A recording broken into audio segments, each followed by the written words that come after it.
for this program. And I'll be sharing my PowerPoint. And as many of you here, I think a majority are from colleges and a few from universities.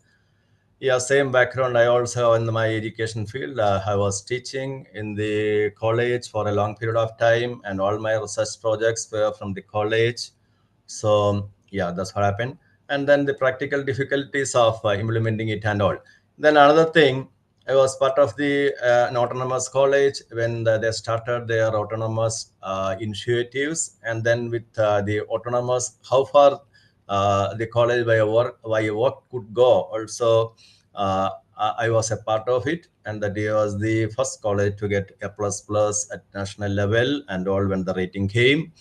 And then later a number of programs also started. So what I want to say here, I am also like you, and here now the NEP, we all faculty members are facing a new phase of education at national level. I will not say international level, because international, and I will be highlighting those points here. Why should we shift towards this skill-oriented education? And yesterday I was referring the World Economic Forum also. They are also certain wonderful, not I would not say wonderful news, but about the Indian education. What do they say? That we as teachers now, we must know it, because I consider myself, you and we and all lucky people who got a job after our UG or PG or might be PhD and all. But the current youngsters, they are also like you and me, because when we are doing our UG and PG, we are all looking for jobs after a certain phase of life, and then whether it worked or not, that's a different question. But it's the same scenario these students also facing now. So it's our duty to help them. Okay. And the reason for NEP and why this is all being shown, no, that also we'll see. Can you see my PowerPoint? Is it okay? Now we are witnessing it.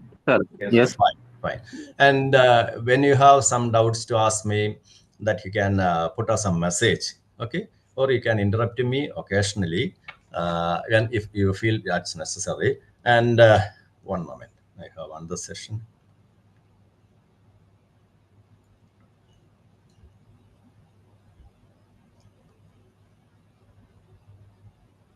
Yeah, so I'll be, it won't be a monotonous chatting or talk like this. And in between, I'll be bringing some videos, YouTube videos, and all my presentation, the key points, the links I'll be sharing with you. And I would request you to check it yourself later, because that's all, there are subjects which are of importance for all of us that you can see later.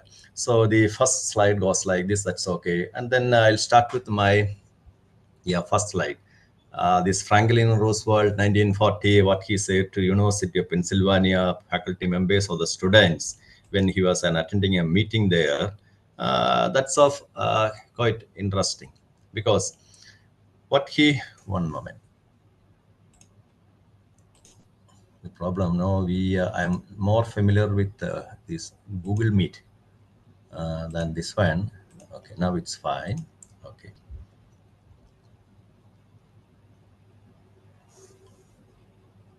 Okay, so you might have read by this time what he has mentioned here. So simple thing, but what you have see, the great president 1940s. Now we are in 2025, 1940s, the message he has given to the University of Pennsylvania students.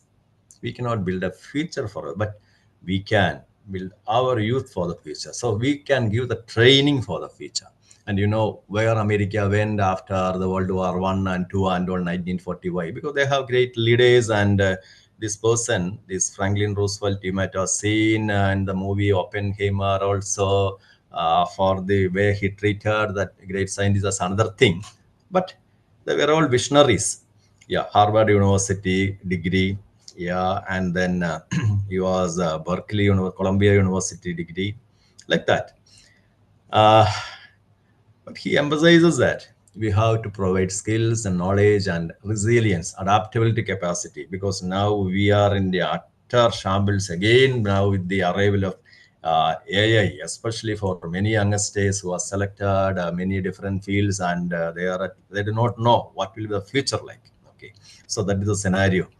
So, and then the second aspect, what this Dr. Ken Robinson, he passed away in 2005 or around that period. He's a great international. There are lots of videos from this great person.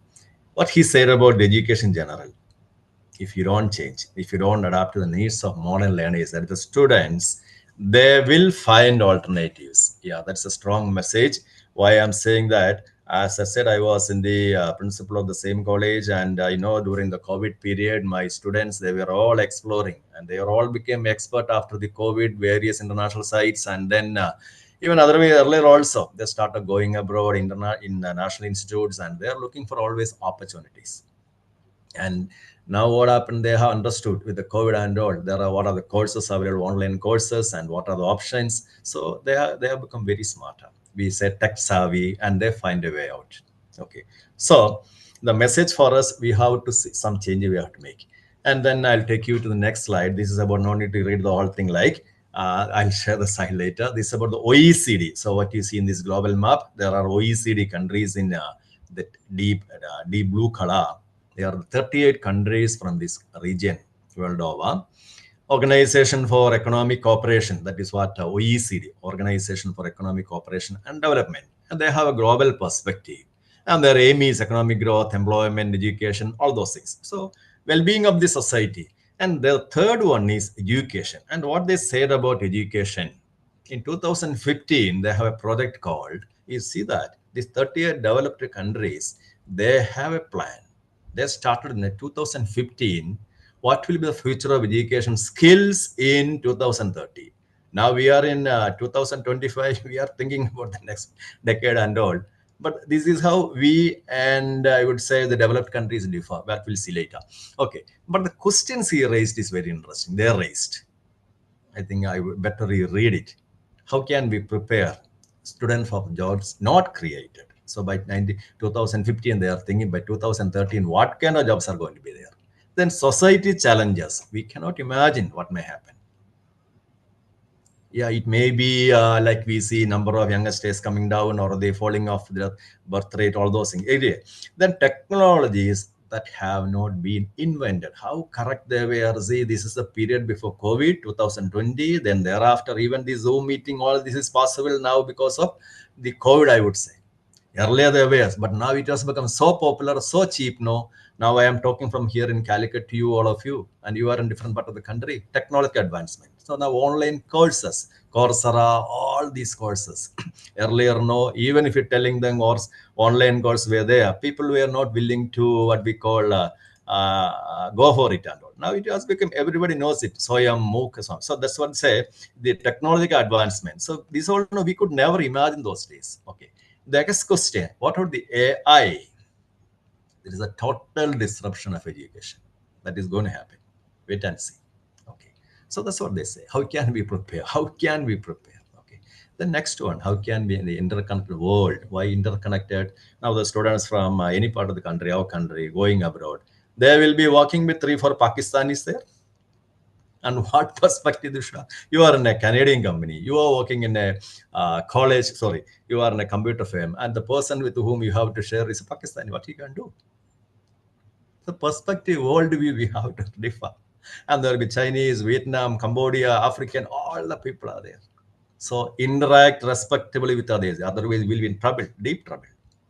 Then it is actually all these countries now fathom, yeah, sustainability, collective well-being.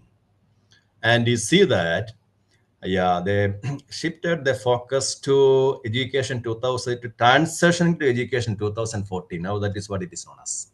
So it started as 2015, Future of Education Skills 2030, but it was transformed. Now it is transition to education 240. And that is their aim, vision, and that's why. And then what did they say? See, the first few slides are like that. Then thereafter, no, it will be in a different level. Level in the sense, I'll be coming out with some other aspects. So, Future of Education Skills 2030 project. So, what they emphasizes in the discipline learning that you and me and all hearing from there and here many times.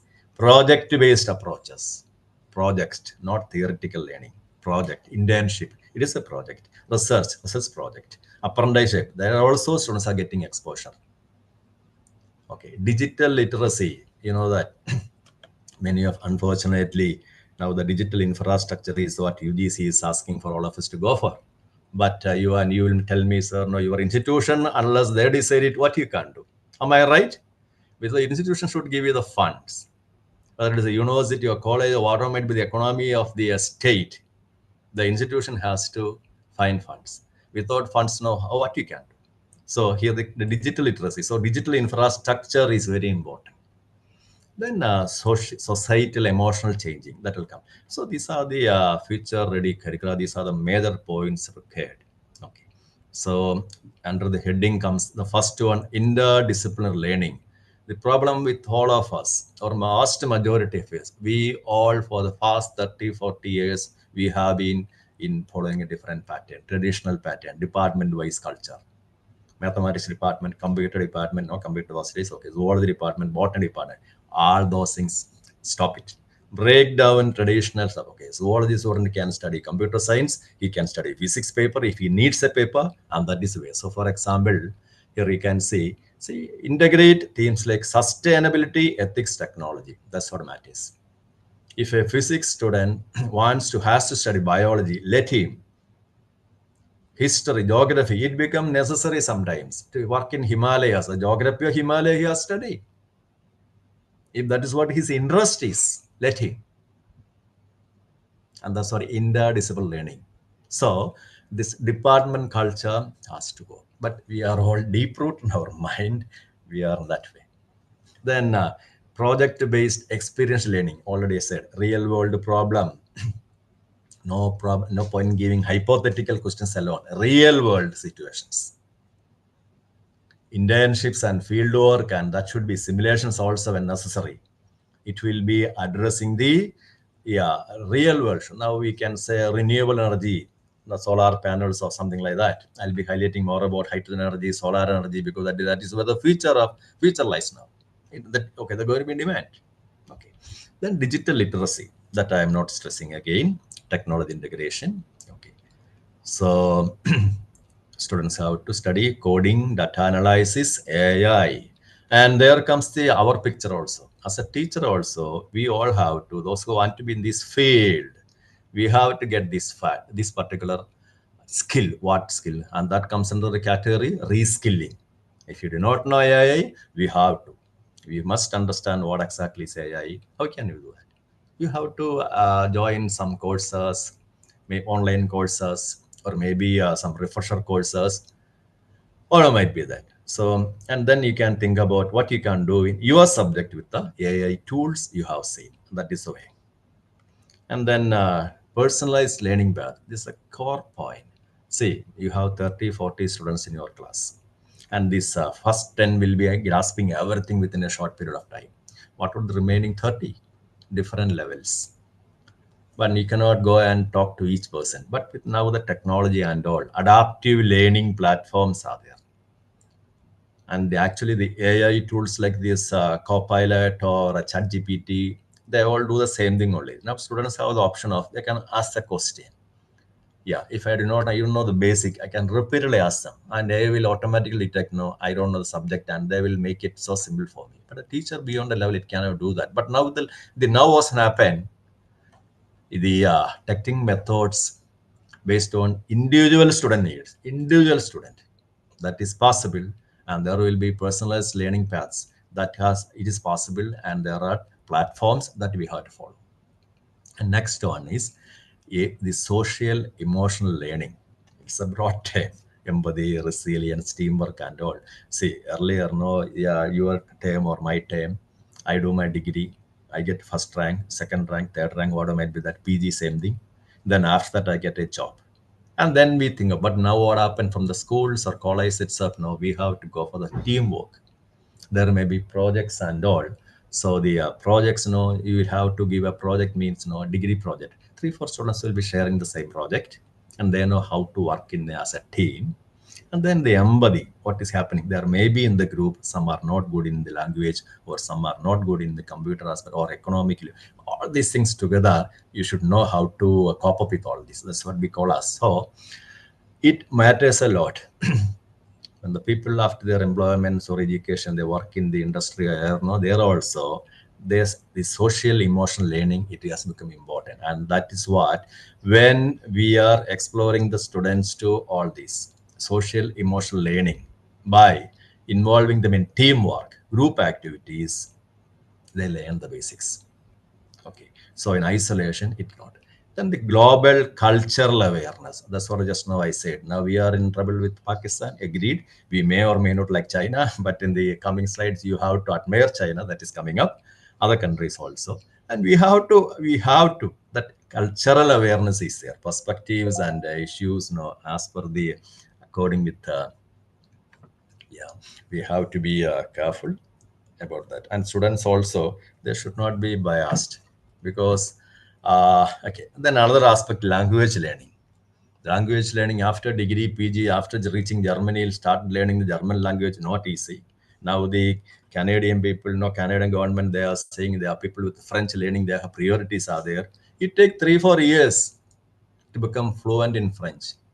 But if any your institution is offering a course like that, they say offer like that, the Sir, students. sir, sorry to interrupt you. Couple of questions related to this is in the chat box. Okay.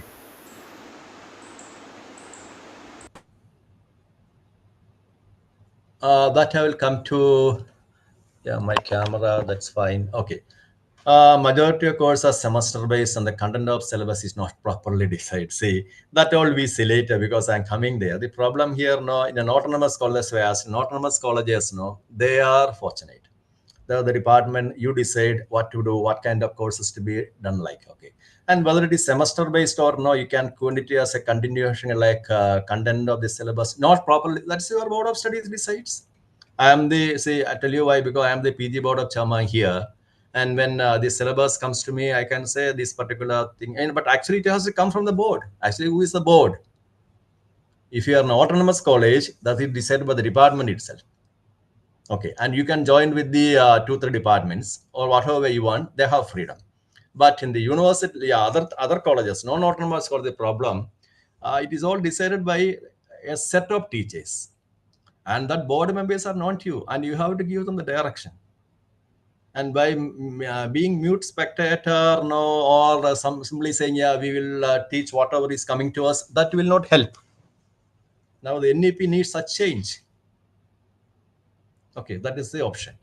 This is the option. I hope I am clear. Somebody, Sachin, has asked me. Dr. Sachin, fine? Okay. Anyway, we will have more points now. I'll be, because I'll come to that point later, because this I'll be talking after the first 1 hour. Okay. So this is about the next global view. Next question. And this OECD, I will request you to share, check the website later. Okay, you'll get a lot of ideas. And then we come to India.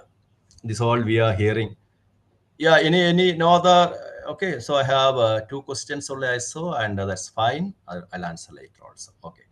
Then regarding this topic, yeah, India, this is 65% of population under the age of 35, and this all we read in a paper, and we are saying, you see what one see, you are seeing on the left side, Chinese population 1.4 billion, Indian population again 1.45 billion.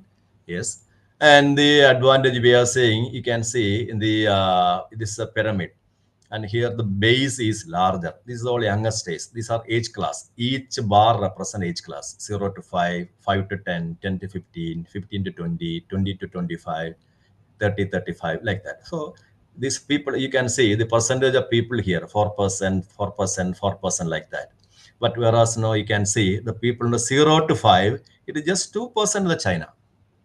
Of the entire population, just 2%, and here we have 4%. So that means we have more younger states. So altogether, if you consider the up to the age of 35 up to this level, this is a very broad base. So broad base is the, in the pyramid, age pyramid. This is what we call as the age pyramid. This is the population. So when the population we put into classes, it happened like that. So countries with wide base means it's a growing population, and we have lots of youngsters. And we are comparing China and saying, when we compare to China, here now all the value 3%, 3%, 1%, like that. Yes, that's true. Okay, so we say that's what our newspapers, everybody is saying, like we have the demographic dividend, demographic population wise, we have the dividend and we are blessed with all those things. Agreed. And this diagram also you have to see, it is a European, Italian population, Italian. Here you can see the youngest days are lower. That is a, see, all the people are, the vast majority of people are on the aged people, above 60, 70, 80. So that's what we say, aged. It is an aging population with lots of seniors, but youngest days are less. So what happen? All these people when they die, population will come down, and that is why they are asking, or they are looking forward to immigrants from other part of the world with a good academic score and all. Anyway, that's not the question here. So what you are seeing here is India, China, we have lots of younger states and we have demographic dividend and we are blessed. That's the thinking. Agreed. But the reality, yes, we have all, everything is fine. Demographic dividend is scale. We are having lots of stuff. Fine. But employment wise, where do all these get jobs? That's what in the beginning I said. We got jobs because those days number of colleges and universities were less. Now what's happening? Academic qualifications are there. So many with PhD, MSc, UG, PG, everything is there. Number of colleges also shot up. But what would the job? Employment numbers are not moving according to the academic qualifications. Okay. So the reason is skill development and skill based education is lacking, because many companies are complaining we are not having, we are coming to that point. Okay. So practical learning, industry relevant syllabus. So what I am teaching in my botany, biology students, zoology students, what industry or what agriculture relevant? How many of them know how to plant at least a plant properly? I doubt. And life skills. Okay. And what is happening? And this is a global view. International view is actually in India, Pakistan, Bangladesh, and all these countries, it is same old practice. Theory we teach, theoretical learning. Skills, no. Very few institutions. And skills also we teach theory. That is because now that's what I said in the beginning. This all requires lots of investment. If you don't have proper investment in your college, how can you teach them? Maybe an HPLC, or maybe the software, maybe the computer. Yeah, software is costly. And if your institution is not having a number of, see, 30 students and 30 computers, how can you teach them? Okay. And softwares also. So that's what we say. So what we do, we teach everything. SPS a software, and theory we'll teach them. Hands-on training, that's lacking. That's a major complaint.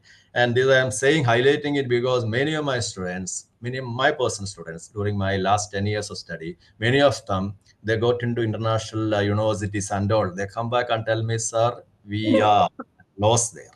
Because those students sitting there, they have a different approach, and they are not theoretically expert. They are not practically. They are they don't know how to do it and all.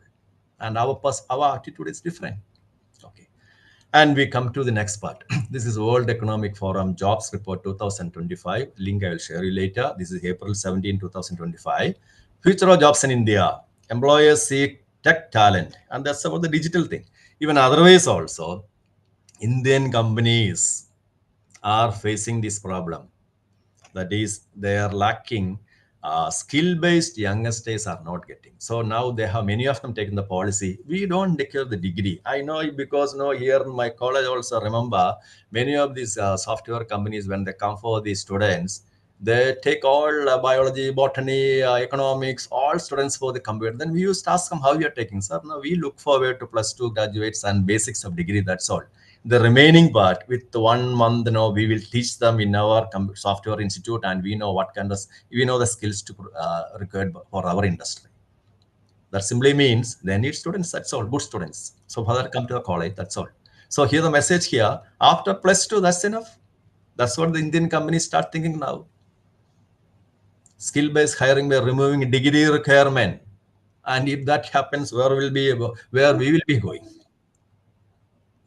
So this is all from all these articles. Now you must read, and this is about about the digital AI and all. Whether you and me know, whether I'm from social science or biology science, whether I like it or not, the future of jobs, India or in all these countries, are going to be driven by big data, AI, machine learning, cyber security. We'll see more of that in the coming slides. Okay.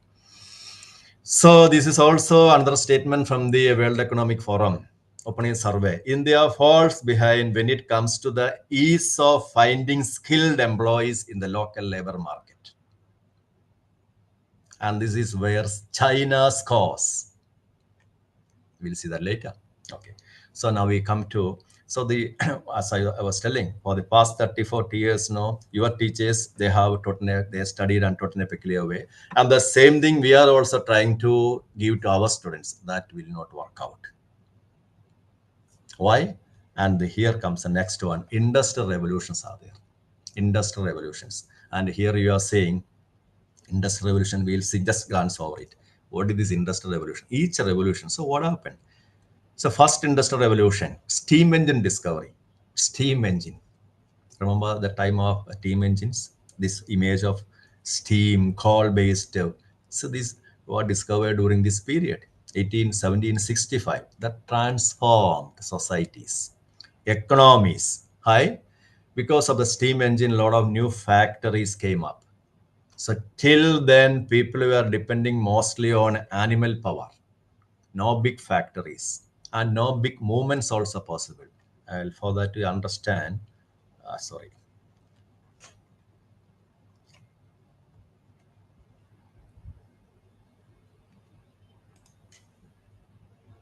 Yeah, you look at this image. What you see here, this is how the steam engine. Before that, people were moving like bullock carts and or horses or reindeer, depending upon this country.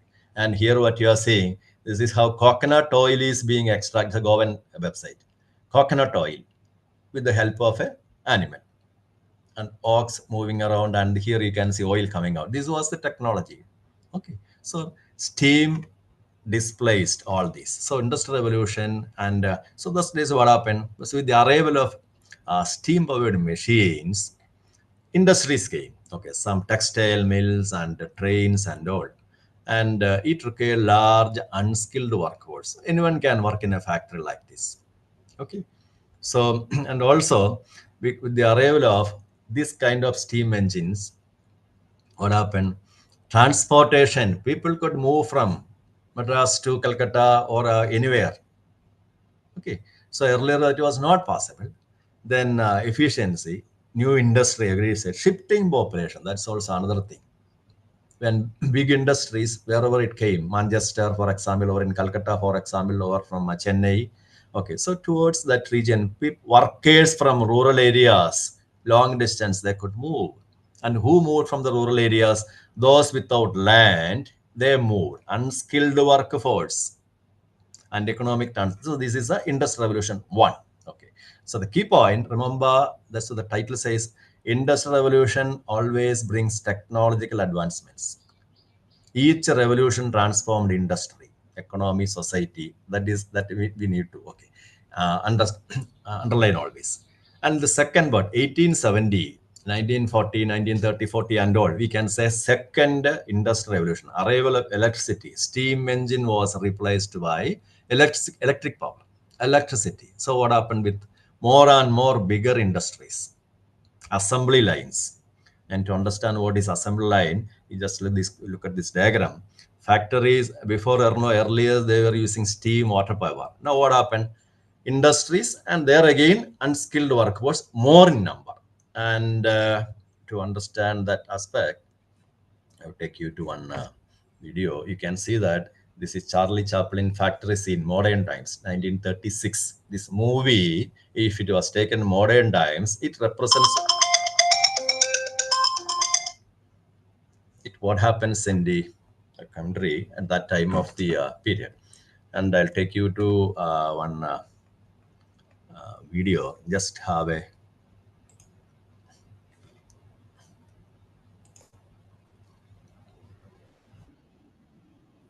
just 2 3 minutes.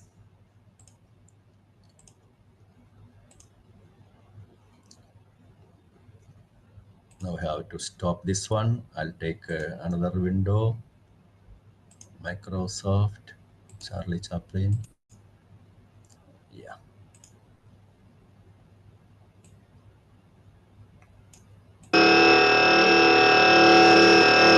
No, you all have seen this movie, but you see what is the contrast? It was taken in 1936, and that is a period when the Industrial Revolution was at its peak.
Yeah.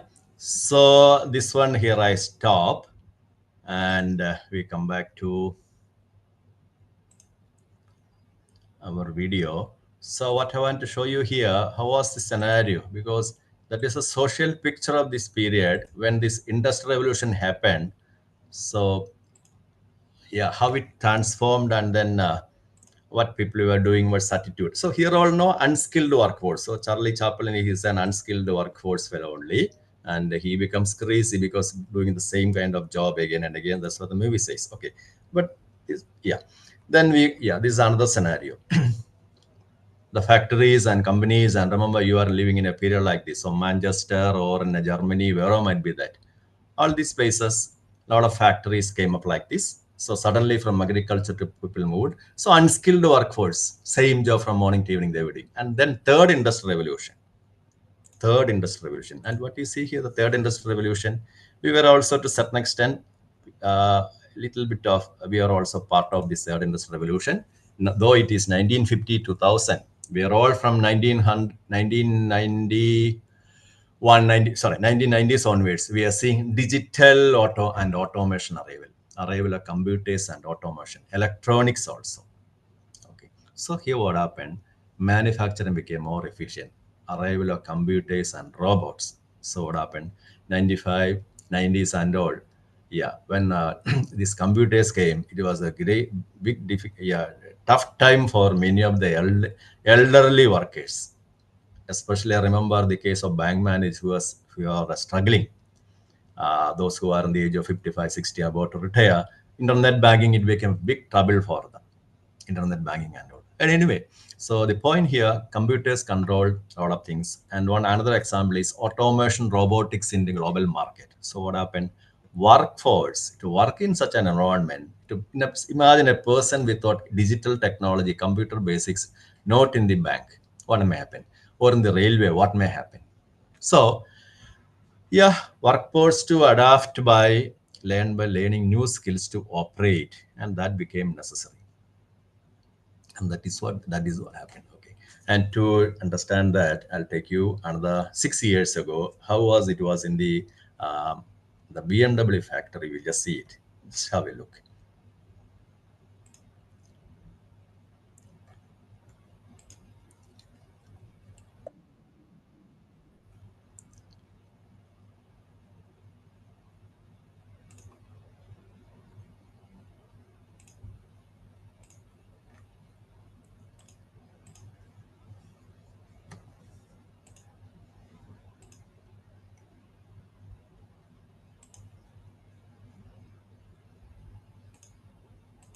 I take you to next video and Microsoft Edge. Yes.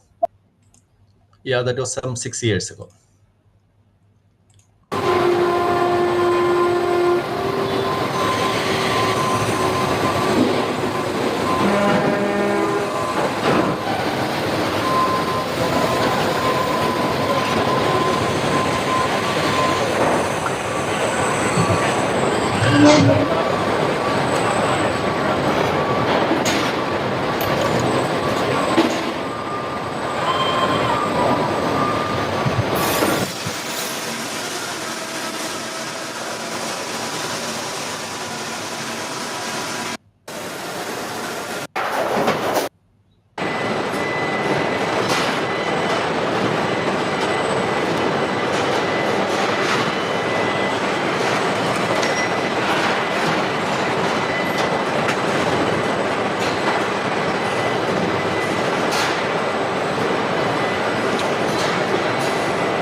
Yeah, more of it you can see in the when I share you the video link now, you can see it later.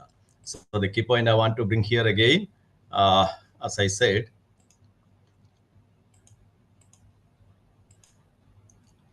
industrial revolution, this is what happened. So from 1950 2000, the period when all this digital automation started. So the 6 years ago in this factory, so here what happened, robots are there and digital technology start arriving. Okay. And the next one, next period, so we are in the third industrial revolution. So as I'm saying here, every revolution transformed industry, economy and society. Okay. And that's what happened. Now we are in this one, fourth industrial revolution. And what's happening? What's the requirement now? AI, robotics, Internet of Things, Internet, 3D printing, big data, cloud camping, everything. Now CD, USB, everything over. And smart factories, learning machines. Machines are doing everything. They decide. Okay. So machines communicate, analyze data, and make decisions automatically. So this is how things are being done in developed countries. India developing or China developing, that's another point. We'll see that point later. So they boost productivity with the minimum human intervention, less number of traditional labor force required. Then who is required? Highly skilled, talented individuals. And that's why I showed you the image of Italy with a very low number of youngsters, but they require highly skilled, talented individuals. So they get from our countries. That's all. That's the reason why our students are all going abroad. And the World Economic Forum also says the same thing. India, everyone gets education, everything, but they will land up in other worlds. Okay. But anyway, so the companies require develop, manage, optimize advanced systems. So the kind of education we are providing, whether it's in the field of, see, then you will say, here I am showing only the car alone. We have another video coming there, you'll come to know what is happening in other fields also. So it is not only in car alone or in, okay, but one more example you have to see, and that is about the Tesla. Now all other factories also there, that is BYD and Volkswagen, all of these companies are doing the same thing. But this also, and this is the last of this series about the Industrial Revolution. And one moment, Tesla. You may, okay. Produces one brand new Tesla every 30 seconds at their Giga Shanghai facility. Today, we're going to talk about how they are able to churn out new cars so quickly and why Tesla was able to go from production hell and near bankruptcy in 2017 to cementing their place as one of the top manufacturing companies in the world. Yeah, this is all about the arrival of Tesla in the beginning period, but now a lot of transportation. Again, China has given them the shock. That is the BYD arrival. But anyway, what is happening in this company? That's what you have to see. And vehicle structure that make up the Model Y body. Sorry. Vehicle in a way that the Model Y, and specifically the Model Y variation that they are building at the Gigafactory in Texas. because this is the most clear example of how Tesla makes a vehicle in a way that no other company on Earth can match. The first stage of this process is going to be fabricating the various panels and vehicle structure that make up the Model Y body. To do that, Tesla is going to use a process called stamping. This is pretty simple. You have two halves of a die mold that hold the shape of the part that you want to make. Then you place a sheet of metal in between those two halves. Typically, that's going to be aluminum, and then the machine stamps down on that sheet of metal to form it into the desired shape. There are going to be dozens of these stamping machines involved in fabricating all of the components that make up the body structure. The next step from there is going to be piecing them all together. That's where the big robot arms and conveyor belts start to come into play. They are welding together all of those stamped pieces to begin forming the skeleton of the Model Y body, moving from one robot down the line to the next, each one adding a new piece of the puzzle. This is what they call the body in white stage of the process. The car is not actually white at this point. It doesn't have any paint at all. I don't know why they call it that. But once the skeleton frame is complete, they're going to start attaching all of the body panels, like the fenders, the doors, the hood, and the trunk. These can't just be slapped on by robots, so there are going to be workers attaching and bolting down all of this bodywork. In theory, they would be ensuring that everything is fitted perfectly straight and even. But in practice, Tesla has been known to fall short on that aspect, though apparently Giga Texas is turning that around with nice, tight fits on the bodywork. From there, we go on to the paint shop, where the assembled body gets sprayed with primer and then sanded down to a level surface. Then it goes through a whole series of spraying and dunking and drying sessions, getting multiple layers of paint and gloss, depending on the finish. White is the easiest, that's why it's the cheapest. Red is the most complicated, with multiple layers of color and metallic speckles, and that's why it's more expensive. After the paint is dried, buffed, and polished, the body goes off to have all of the interior paneling fitted, the electronics wired up, and the glass installed. Now, simultaneous to all of that, there's going to be a separate process going on to manufacture the Model Y's underbody and powertrain. For that, they're going to start with a structural battery pack. This creates the central frame section of the vehicle in addition to holding all of the 4680 battery cells, along with the integrated cooling and electrical architecture. Then to that battery pack, they are going to directly bolt on the front and rear Giga castings, and that is the entire underbody ready to go in a few steps. The electric motors are then integrated into the Giga castings, one in the front and one in the back. Each is connected through a gearbox into the drive axles for all four wheels. The suspension is all tied into the castings, and the brakes and wheels are added to create a big rolling structure, kind of like a skateboard. Then, on top of the battery pack, they are going to lay down the carpeted flooring, attach the center console and interior trim, and then bolt down all four seats directly to the top of the structural battery pack. Then, the last big step is going to be to drop the finished body directly on top of the frame and powertrain assembly. The two are connected together by a series of bolts all around the perimeter of the structural pack and castings. From there, the Model Y gets the finishing touches from a team of people doing the final quality control. Again, in theory, this is where any defects and issues are identified and fixed before the vehicle rolls out to be delivered. Yeah, so that's about it. So with this now we have reached the fourth industrial revolution, and what's the requirements here, and that's what I want to show here. What's the industrial requirement? In the earlier slides, if I've shown you, this is what the industries are complaining. We are not getting the sufficient skills and that is their complaint. So whether it is a foreign company or Indian company, they all have the same problems when they look for people, because highly skilled talent individuals are required. So what are the requirements? Large population is good, provided they are highly skilled, proficient technology, programming. Otherwise, what happened? Traditionally large workforce. See, 30, 40 years, if we are following the same teaching pattern and all, we are producing a large workforce like this, traditional one. Less necessary, unemployment, underemployment. that heavily relied on manual labor. India still it is going on, but other countries they are in a different way. Machines are performing, and that's what you have seen. Whether Tesla and imagine 5, 6 Tesla companies are coming. Now we are hearing a lot about China, America, sorry, the US and China reciprocal tariff and all.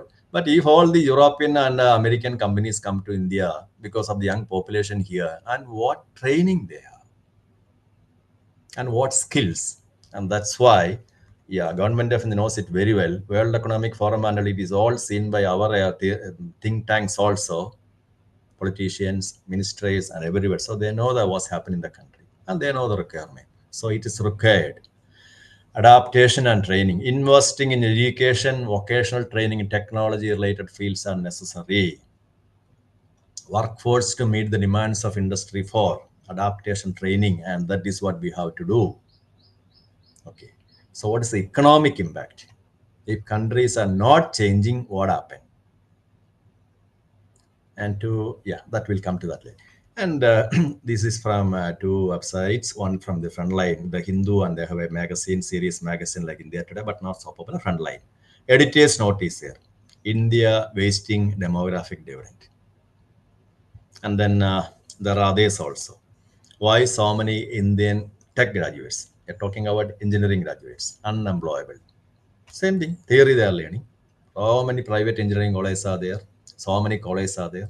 But without the skills, for the skill, practical skills are required. That requires instrument investment. Okay. And this is another image you should keep in your mind. What you see here, yeah, this is from Nizamabad agriculture. People, they are working in the field from morning to evening, the same technology. Whereas in other part of the world that you will see later, what kind of skill they got. Say no skills at all. Agriculture people know they're drying from morning to evening. They'll be working under sun like this. This is turmeric drying. And there are a number of machines which is being employed in other countries. We'll see later.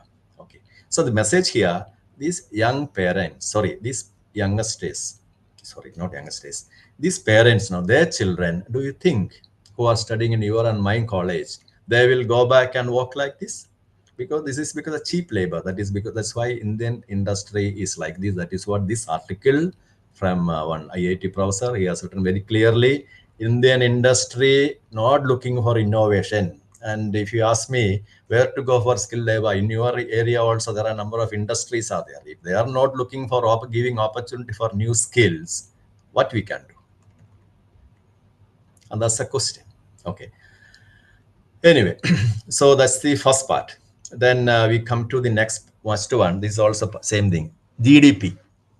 Now, recently, last week's paper, now India is going to be in the 4th position. The gross domestic product. That is the what we call, it says about the economic health of a country, So America, yes, traditionally they have been therefore with high GDP growth, GDP. US trillion it is, US dollar trillion. So 30 trillion, China 20 trillion, okay, India 4.27, and in between Germany, Japan. And now the prediction is India will moving to the 4th. But what about these countries? America, you leave it. They were the foreigners, and now they have all shocks are there. That is why this reciprocal or tariff war between. Sorry, I'll switch on my camera. Sorry. Yeah. So tariff war between US and China that is happening because of this issue only. China and America knows that at this rate, US and China will be superseding them. And anyway, that is their problem. What about India, and what do we stand? 4 versus 20. They are 5 times richer than us. And 1990 is a period when both these countries, both Indian and American or the Chinese country alike, 1.4 billion, 1.4 billion, our country also. Then why we are falling behind? That is a big question. Okay. And we have to see GDP per capita. This is a first column rank. Also, here I've taken top 10 countries by GDP, the same 10 countries. Okay. Country-wise GDP is here. And this is the per capita income. This also shows the difference. All other countries are with 5 digits. China, a person annually $21,000. India, it is $7,000. And that to 10 to 20%, we all come under the category rich category only. not poor category. All the others are falling behind. Okay, so this is a scenario in globally. Then what about the other country? Red 3 countries support. One is China, 21,000. America, 76,000. You leave it. Japan also you leave it, 45,000. Brazil, yeah, Brazil. That's also a huge country, agriculture country, South American country. But their GDP is 2 point only, but per capita is high. Per capita, per head. Why is happening in China? Education and skill development. China has invest in education, skill development, productive, skilled workforce. That is the reason why, if you are seeing this graph like this, GDP wise, second one is China, and they are going ahead. And there are some more slides which will show you where do we stand, why it is alarming for us also. And this study is from the two very well-known international experts, Eric Hanushek and Ludger Oseman. I hope the social science teachers know it, economics. Hanushek and Oseman in 2021, they have the Oxford Research Encyclopedia Econometrics. Okay, so their findings. These studies are based on 40 years, 1960 to 2000. They analyzed the data of Latin American countries, South America, and they saw that economic growth is determined by skills of a nation's population. And what skills? Cognitive skills.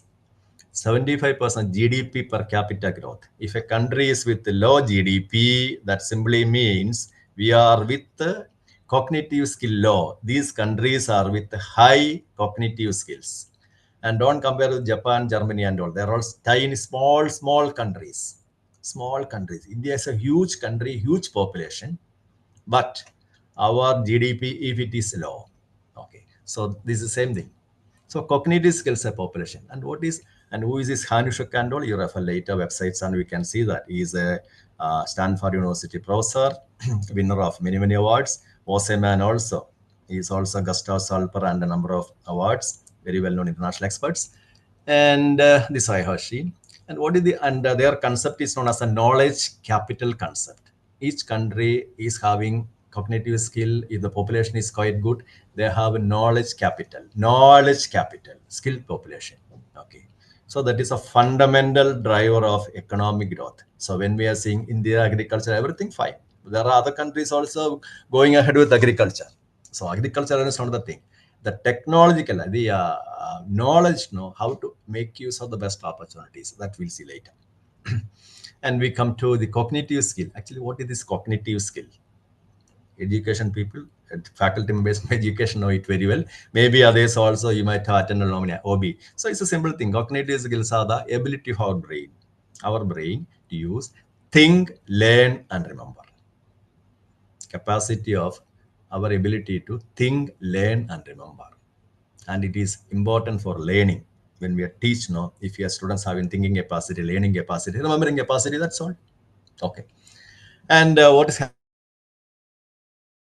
this leads to learning, and there are two categories. The lower order skills. So cognitive skills, you can see major ones are 6 of them.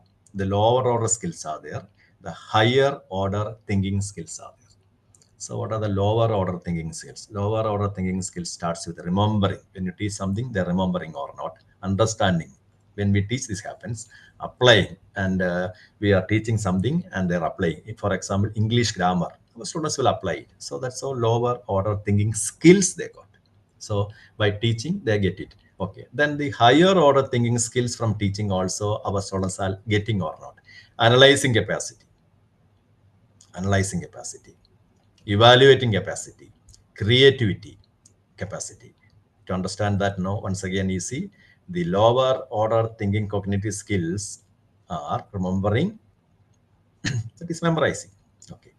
Understanding, yeah, that you can understand, scientific concept. Applying, we teach something that is a maths formula or a chemistry formula. They apply to real problem.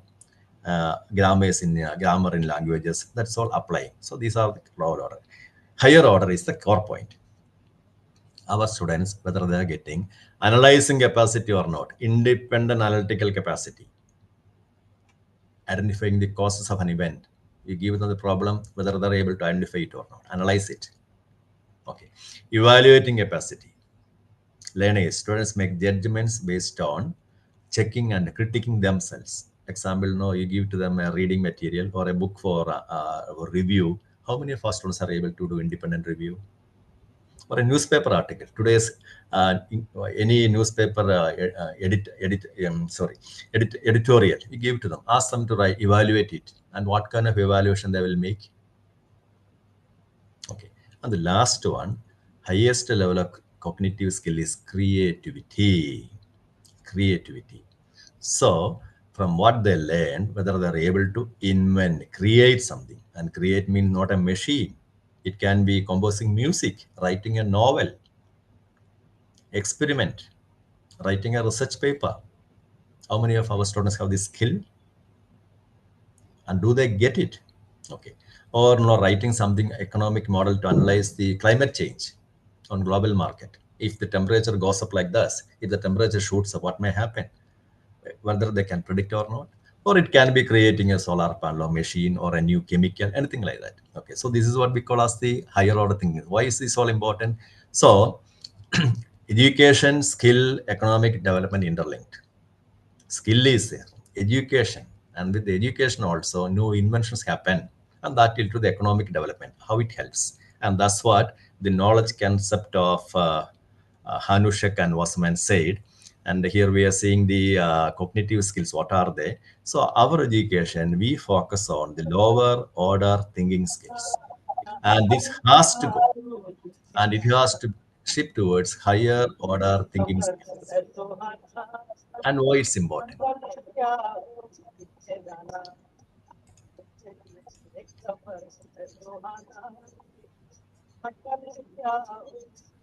Yeah, somebody's mic is on, and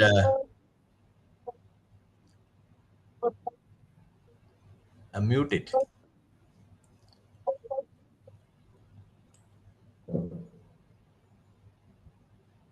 I hope it is stopped. Okay, it's fine. So, so this is what the core point of why this NEP and skilled and all. And I'll take you to another important thing. This also we all must understand. This is happening globally, but many of us are unaware of it. There is an international test known as PISA. That is by the same organization, OECD, Economic Cooperation Development. And they are conducting this survey. Once in 3 years, there will be a test. And what is the test? It is for the testing the education systems world apart. 15-year-old students of all these countries, that is after 10th, 11th standard, students from these countries are writing 2-hour test. Cognitive skills, science, maths, reading, solve critical analyze, ability to solve problems in new and unfamiliar conditions. Students are writing. It has been happening for so many years. So in the 2009, we wrote once and then we stopped. That will come to later. But in this international test, who are the top pays? And what do you see in this? This is the test is known as PISA, funny name, Program for International Student Assessment, very serious exam, and skills only test.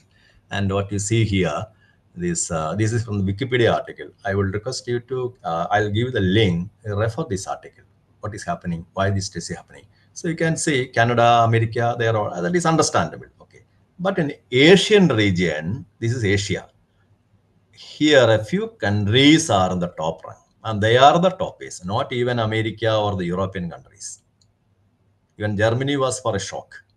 Germany, after recent PISA results, declared their education system there is something wrong. That I'll come to that later. So what you have to see here in Asia, which country? India, we are not participating. Australia, okay, green color is the top one. These are the green color, top one. Red ones are the lowest bottom. All Brazilian, Latin American countries are entering, and some African countries are also writing.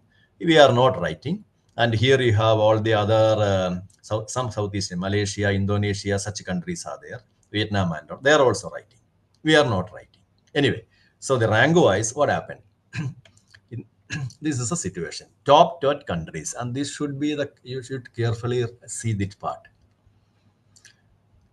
Nearly 80 countries wrote. The top 20 are Singapore, China, Japan, Taiwan, South Korea, Hong Kong. Then Estonia, Canada, Ireland. That part will be top 10. Okay. So who are the winners? The top 6. They are the Asian country, but Southeast Asian countries. And the lowest bottom, top, Cambodia, Dominican Republic, Uzbekistan, all those things are there. Okay, that we are leaving. And where is our country? We wrote once. That is a short story. Wrote once. And 74 participants, we were at 73. Then thereafter, government of India decided, no, we are not participating because we will become a laughing stock, the world level. That is what I was telling in the beginning. Many of my students who went abroad studying in the European universities, top European universities, they say the same thing. We are compared with Bangladesh and Pakistan because of our education system, and we get stuck. But after 1 year, they come up. I'm talking about the students who are doing their PG, not PhD. PhD, you are focused on a single, that's a different thing. Anyway, so the current world number 1 is Singapore. And the Singapore was the 5th one in 2009. They reached 22. Okay, so why it is like that? And what's the need for this test? And this test says, you may, at least someone of you might be thinking, yeah, this is why should we bother about it? Yeah, this is a global test. And the international test, if you are performing lower, that speaks about our education system. Global level, where do we stand? When you send your son or somebody to abroad, not for permanent, some international program, and we may not be able to cope up with this. That's all. Educational inequity, regional disparity, a clear picture of where improvements are needed. If our students are not having that capacity, something is benchmarking and better understanding about which system is better. When I am saying Singapore is on the highest rate, their education system is better, then you have to understand, learn from them. What is happening there? If China is in the top list, yes, Taiwan. South Korea is in the top list, South Korea. And where do they stand economically? And policy making, this is what policy. And the NEP is part of policy. Our educators, our experts know it. That is why Government of India 2009 decided hereafter nothing. So improve the education system and global perspective. And this will encourage countries to learn from each other. We don't have to learn from Afghanistan or Pakistan or the nearby country. But if China is performing well, we have to understand. I'm coming to that later. Accountability is there. Who is responsible for all these situations? If our students are failing in international examinations, you said PISA, even IELTS also. How many of you may be knowing that to get into many of these top international universities in the UK or in the Canada or Germany and all, IELTS is compulsory. English, you are writing and you are speaking, listening, all these are. No point in complaining, no, English is not our language, we can do. But if you are going abroad, if you want to get admission to the top 10, 60 or 100 in the top universities with their scholarship, the minimum requirement is you should have IELTS score of 7, 7.5. Otherwise, you are out. Because without English language, you cannot catch up there. Okay. So similarly, this one also. So accountability is there. So if my students are doing poorly in none from my colleges with the IELTS score 5 or with who is responsible for that? Education system. Then education system is what? And that's why somebody asked me the question. Semester wise, this question is there, what to do? We have to question our board of studies members. This syllabus, we are not happy with that. This is not required. You need modification. Otherwise, how can we cope up with the NEP or skill and all? That is the question. That is the question. And that's what I said, autonomous college, everything the department, no board of studies. They cannot ask. But what I am from an autonomous college, I was.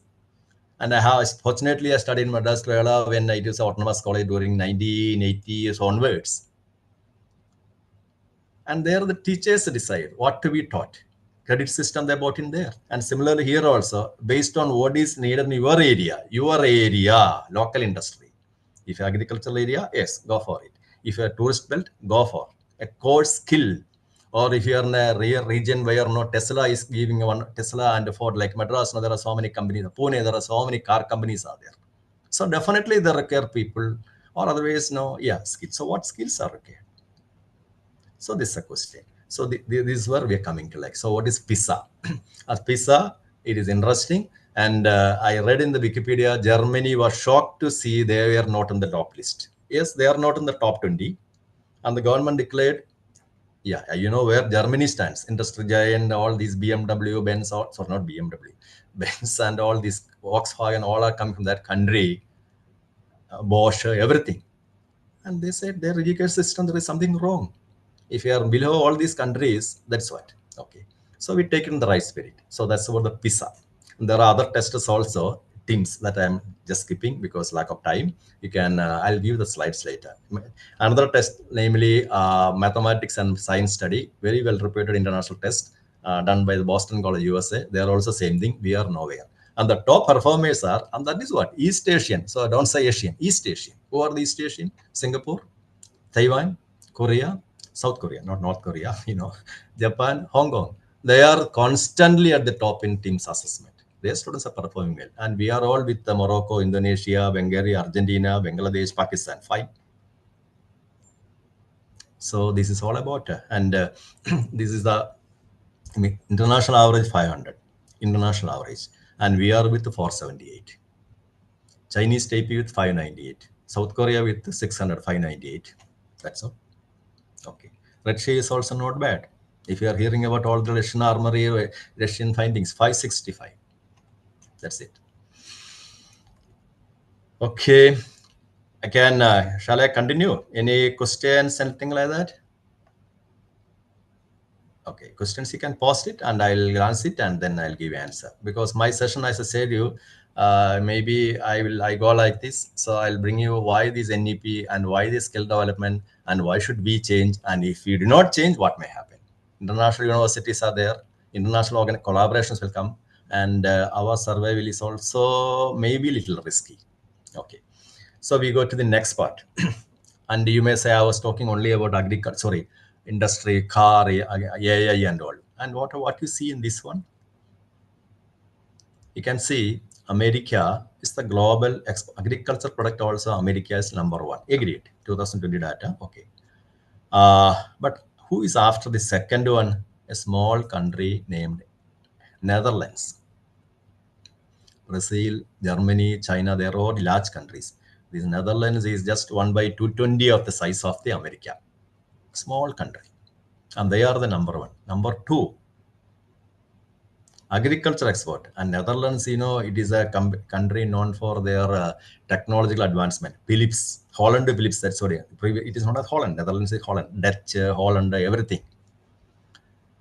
Anyway, so how come they become the number two in export of agriculture products?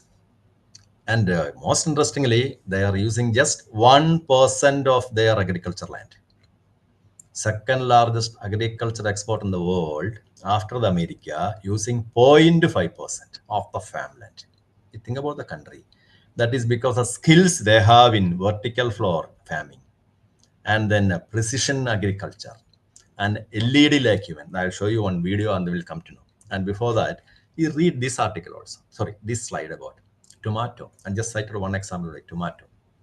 Average tomato in India, 20-25 tons per hectare. Indian farmer, 20-25 tons.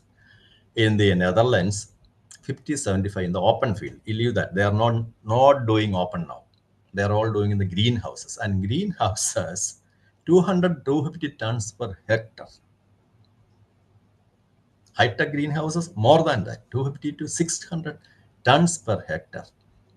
And when an Indian farmer has to compete with the technology, and what's the point in telling the problem with us, as I told you about that particular Hindu article where that professor from IIT says about Indian agriculture industry is not willing for change. We have cheap labor. A lot of people are here. And the industries are not willing to come forward to take up innovative ideas. And my question here, with the 20-25 hectare and 250 per hectare, and when you are competing with such a country, and not only that, the quality of the agriculture product also that you must see.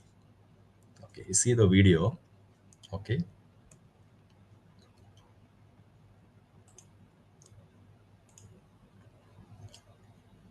This is what happening in our country, and that's what's going on. So I'll take you to the video. Yeah, this is the thing.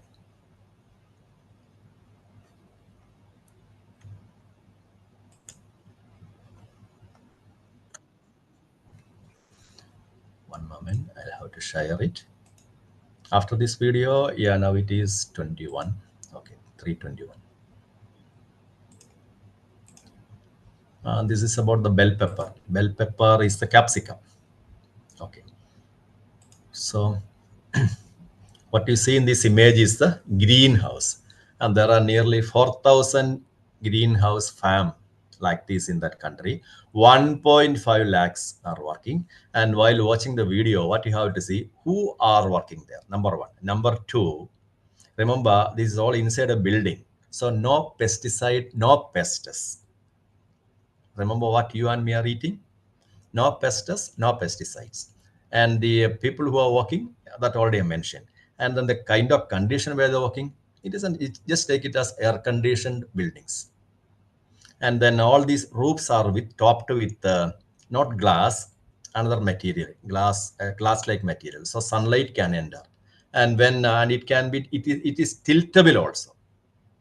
So the temperature inside can be adjusted also. So this is the basic, and the remaining part, no, you just see it.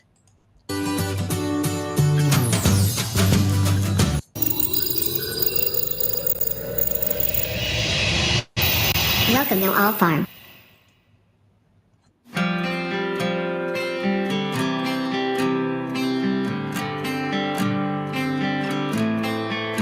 And one more thing I forgot to tell you. Here the plants are not grown in soil. Instead of soil, they are using other material, coconut fiber or a particular steel fiber material. So plants know their roots are there. They need a medium to grow, that's all. And to coconut fiber, you add the fertilizer and they grow. And that's what. Then as I said, who is working here? Okay.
Yeah, this is what I said about this. See the roof, and it's transparent, sunlight can, and that is tiltable also.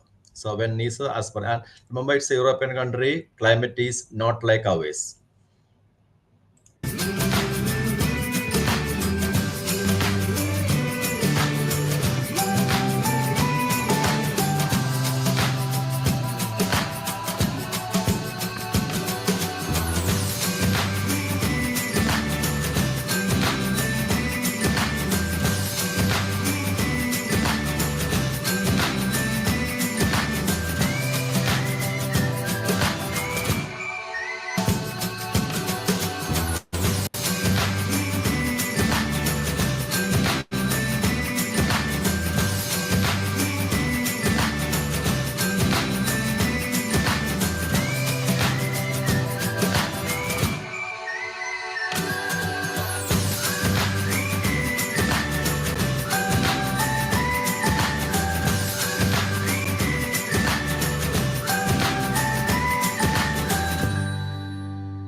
Yeah, that's about that video, and about what is, one moment.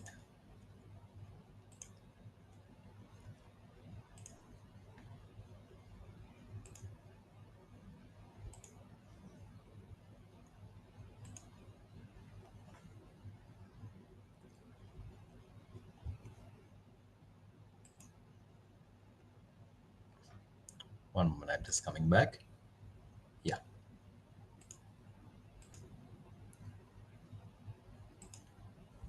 So why they are like this, and this is what I said. So now we understand how they are able tomato. This is only tomato. They have banana. They have all other vegetables grown like this.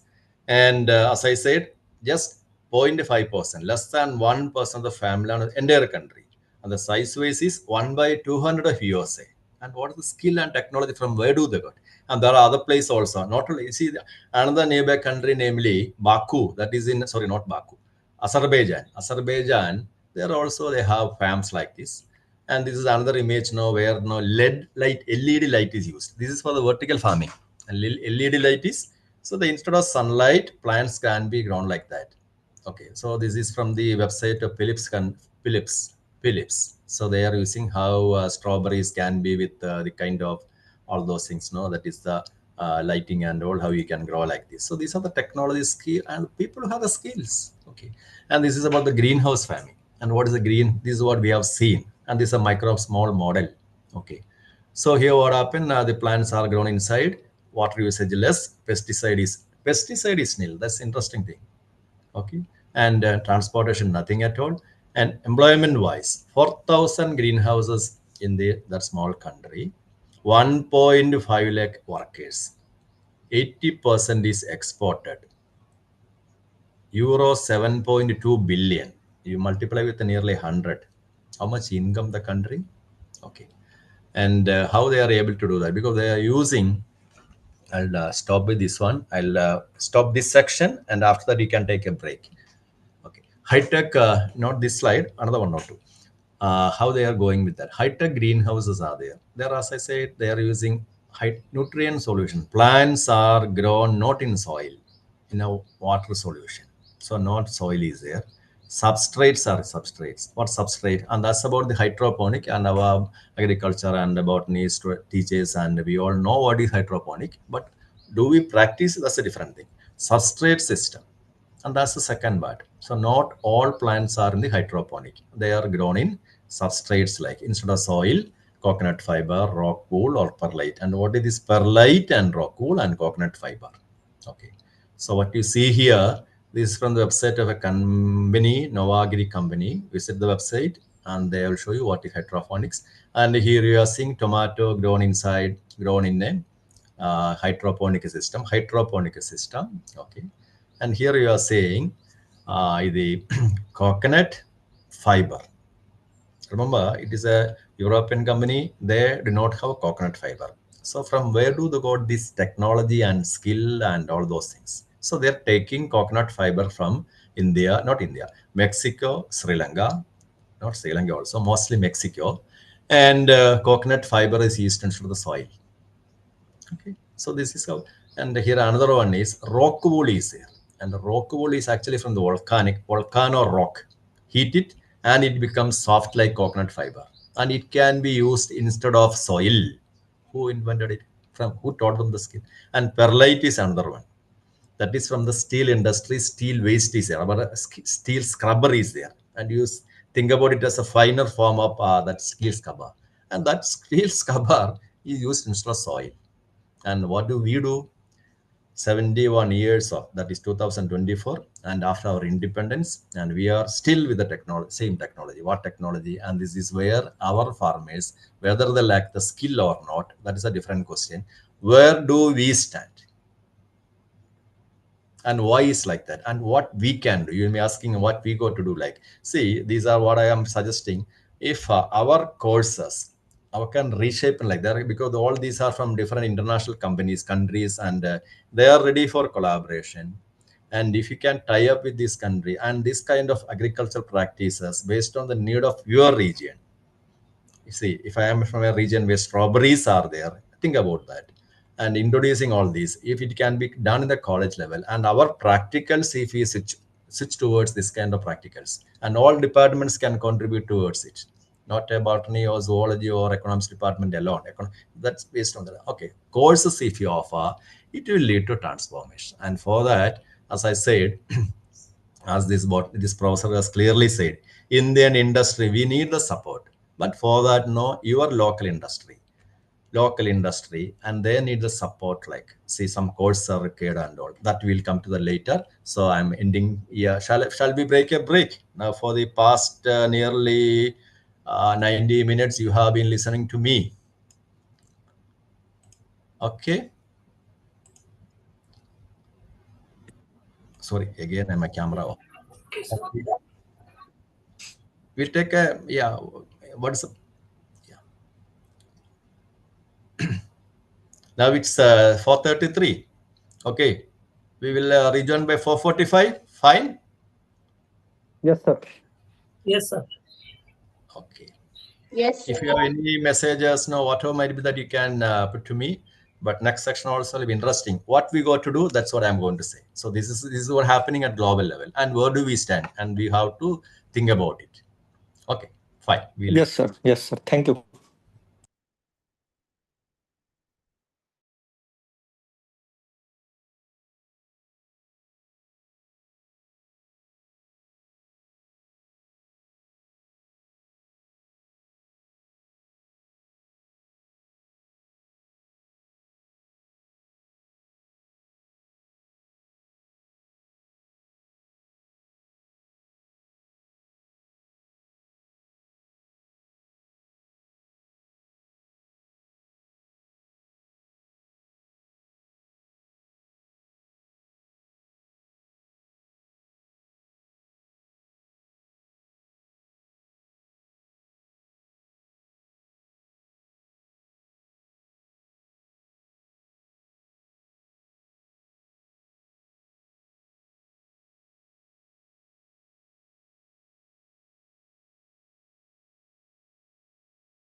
Yeah, good evening.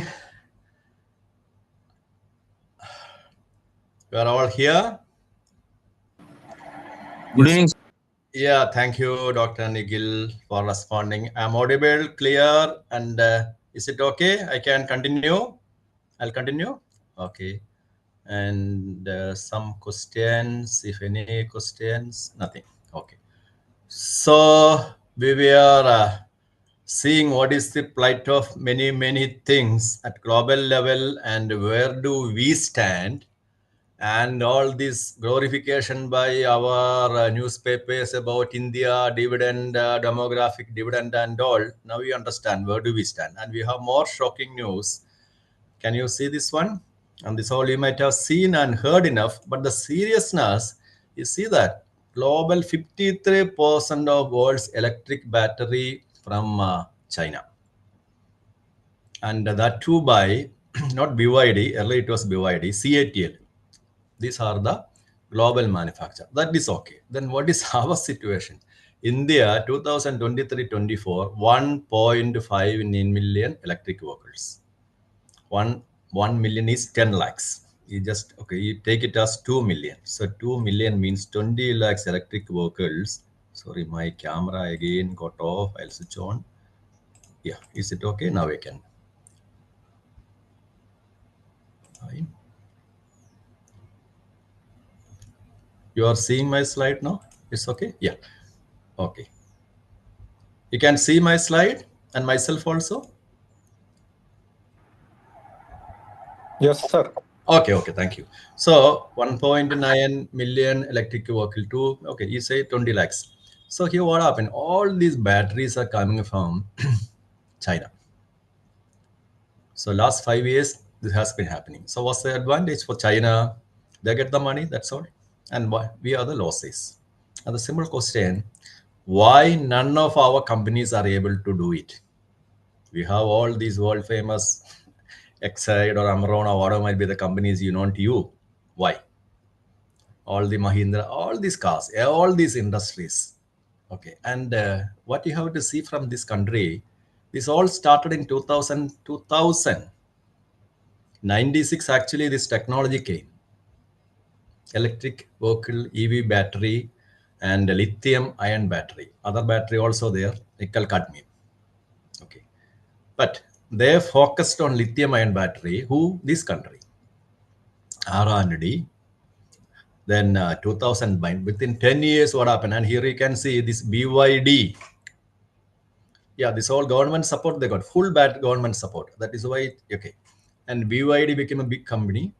And now they are in the car business. And Seattle is another company. Okay. By 2010, what happened? They became the global suppliers, electric vehicle battery. Then what happened? 2015, energy efficiency increased. You may remember because when all these smartphones came, our batteries were all failing. It won't last for charge was not standing for a long period. That also they solved. Who? Not our country. The Chinese companies, they solved it. So when we say companies, who are doing it? Who are the skills to do it? Anyway, so they made energy efficient, lifespan also increased, safety also. No burning, no bursting, nothing at all. 2017, they showed to the world because they started supplying to BMW and Tesla. Remember that video where you are saying that Tesla factory in Shanghai and all, Shanghai. Okay, so those days, no, Tesla never thought what is happening to them will happen. What is happening to them now, you know that. Tesla is almost in a big trouble with BYD. But in 2017, yeah, so BMW, Tesla started purchasing from Chinese. And what happened? So global recognition. We say Chinese and it is not low quality and all that is gone. That label gone. And next pattern, what happened? Next aspect. 2020, battery recycling technology. Now you know that MG with some of their cars, they are selling like anything. Windsor or some models, no MG, Comet and all. Because battery rare, they have a buyback arrangement is there. That is because of this technology that also they made. That is why even if Tesla comes here, any who might be the company, at the present rate, competing with these companies are not going to be easy. Which company? Chinese companies. Okay. 2024, what happened? Global leadership everywhere. BMW, Volkswagen, everything. Remember, in China, about till I think 2020 or like that, Volkswagen and BMW, all these companies, European companies, were selling 60% of their cars. Now that is gone. European market, European sellers, they are out. Now it is all with Chinese company. And 2020, what is the next picture? Solid state battery. So this liquid lithium iron phosphate battery and the solid state battery, that is by 2027, it is expected it will become more cheaper, and all from this company. That doesn't mean other countries are not producing, but they are behind.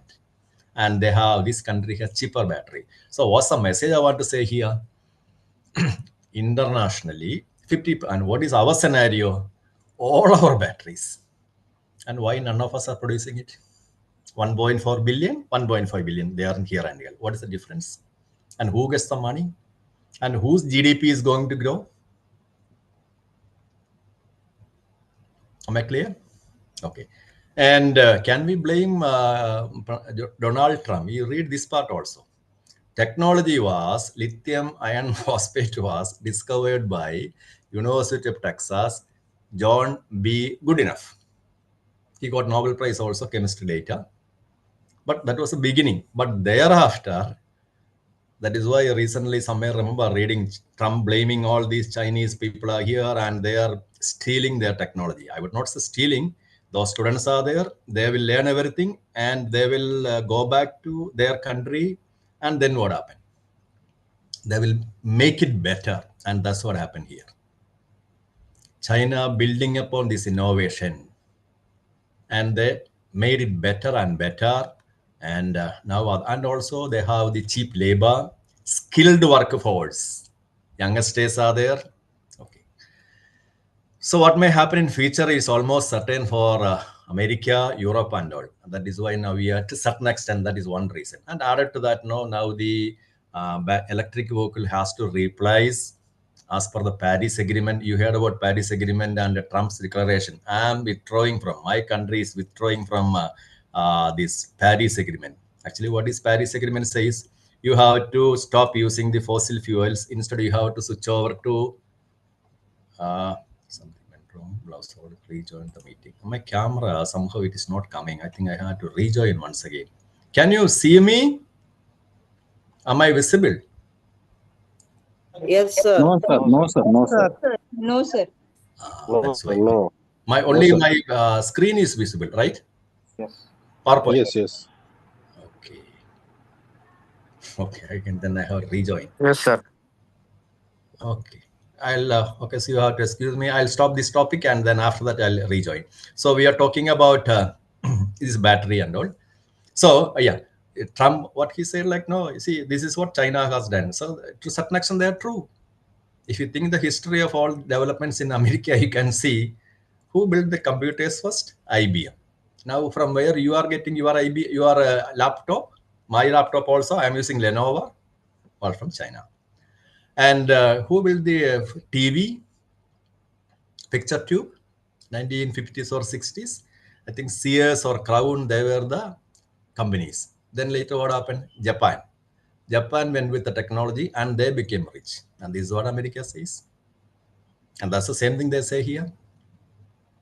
Technology they developed, but with the cheap labor, and also, what is happening in countries like Burma and China, we did not know. No access there. And what kind of human rights issues are there? That all you have read enough. I don't want to say much about. Then the wage payments and all. See, our people, when they go abroad, they say they are getting better pay, and there are rules are there, labor rules are there, and pollution norms. Is this all applicable to this country or not? That is one question he has. And another question he has is, global GDP wise, second largest only China, but still with the label developing country. India also, they blame the same thing. You are all superpowers now, but you need climate finance from developed countries, saying that you are the persons who started it all long ago, so you pay for it. That is what recently happened. climate finance, that is developed countries contributing uh, financing all the pollution and remedies in the developing countries. So he said, I'm withdrawing from the Paris Agreement, whether we have it. And now the reciprocal, this thing also, tariff. Import from China, they said, we are stopping and we will be putting all. Anyway, so that's a different issue. So the question here, and what about us, our situation? Okay. So international competition I'm leaving. So my question here is, where do we stand? And what is our skill? And as told you, I shown you enough about cars, and then we came to agriculture in Netherlands, and now this is in electric battery. And why these countries? And this is our GDP. Okay, why it is like that? And here comes the core point. So you can see this image of I taken from Amazon. One example, whether it is your microwave oven, whether it is your TV, or mobile phone, all these items are electronics, EVs, electric vehicle batteries, everything is from which country? China. So that means fourth industrial revolution, they are much ahead of us.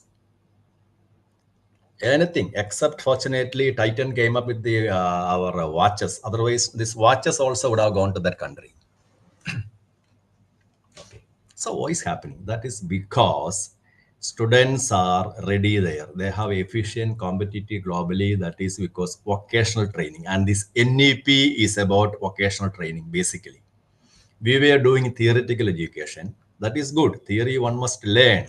But theory alone will not work out. And that is the biggest lesson for all of us. And that is why the skill development has become part of it.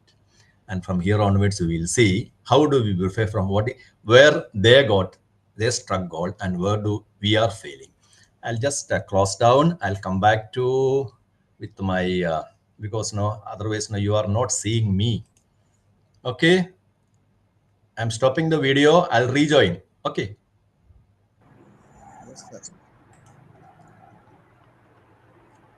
Yeah.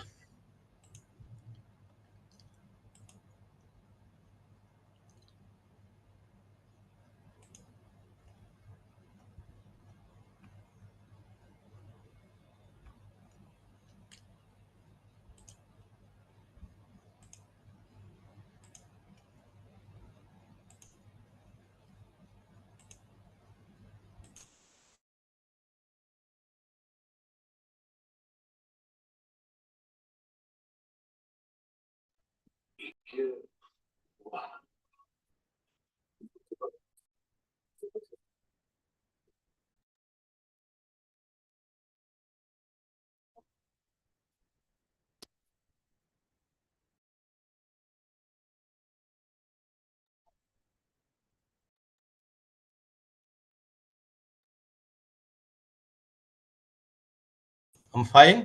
Can you hear and see me? Yeah. Okay, Yes, thank sir. you. Yes, Okay, sir. so now we go back to our topic.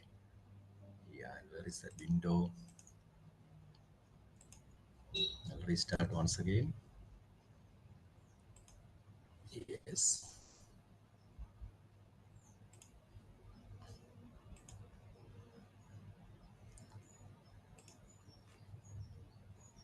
One minute, I'll bring back with the video.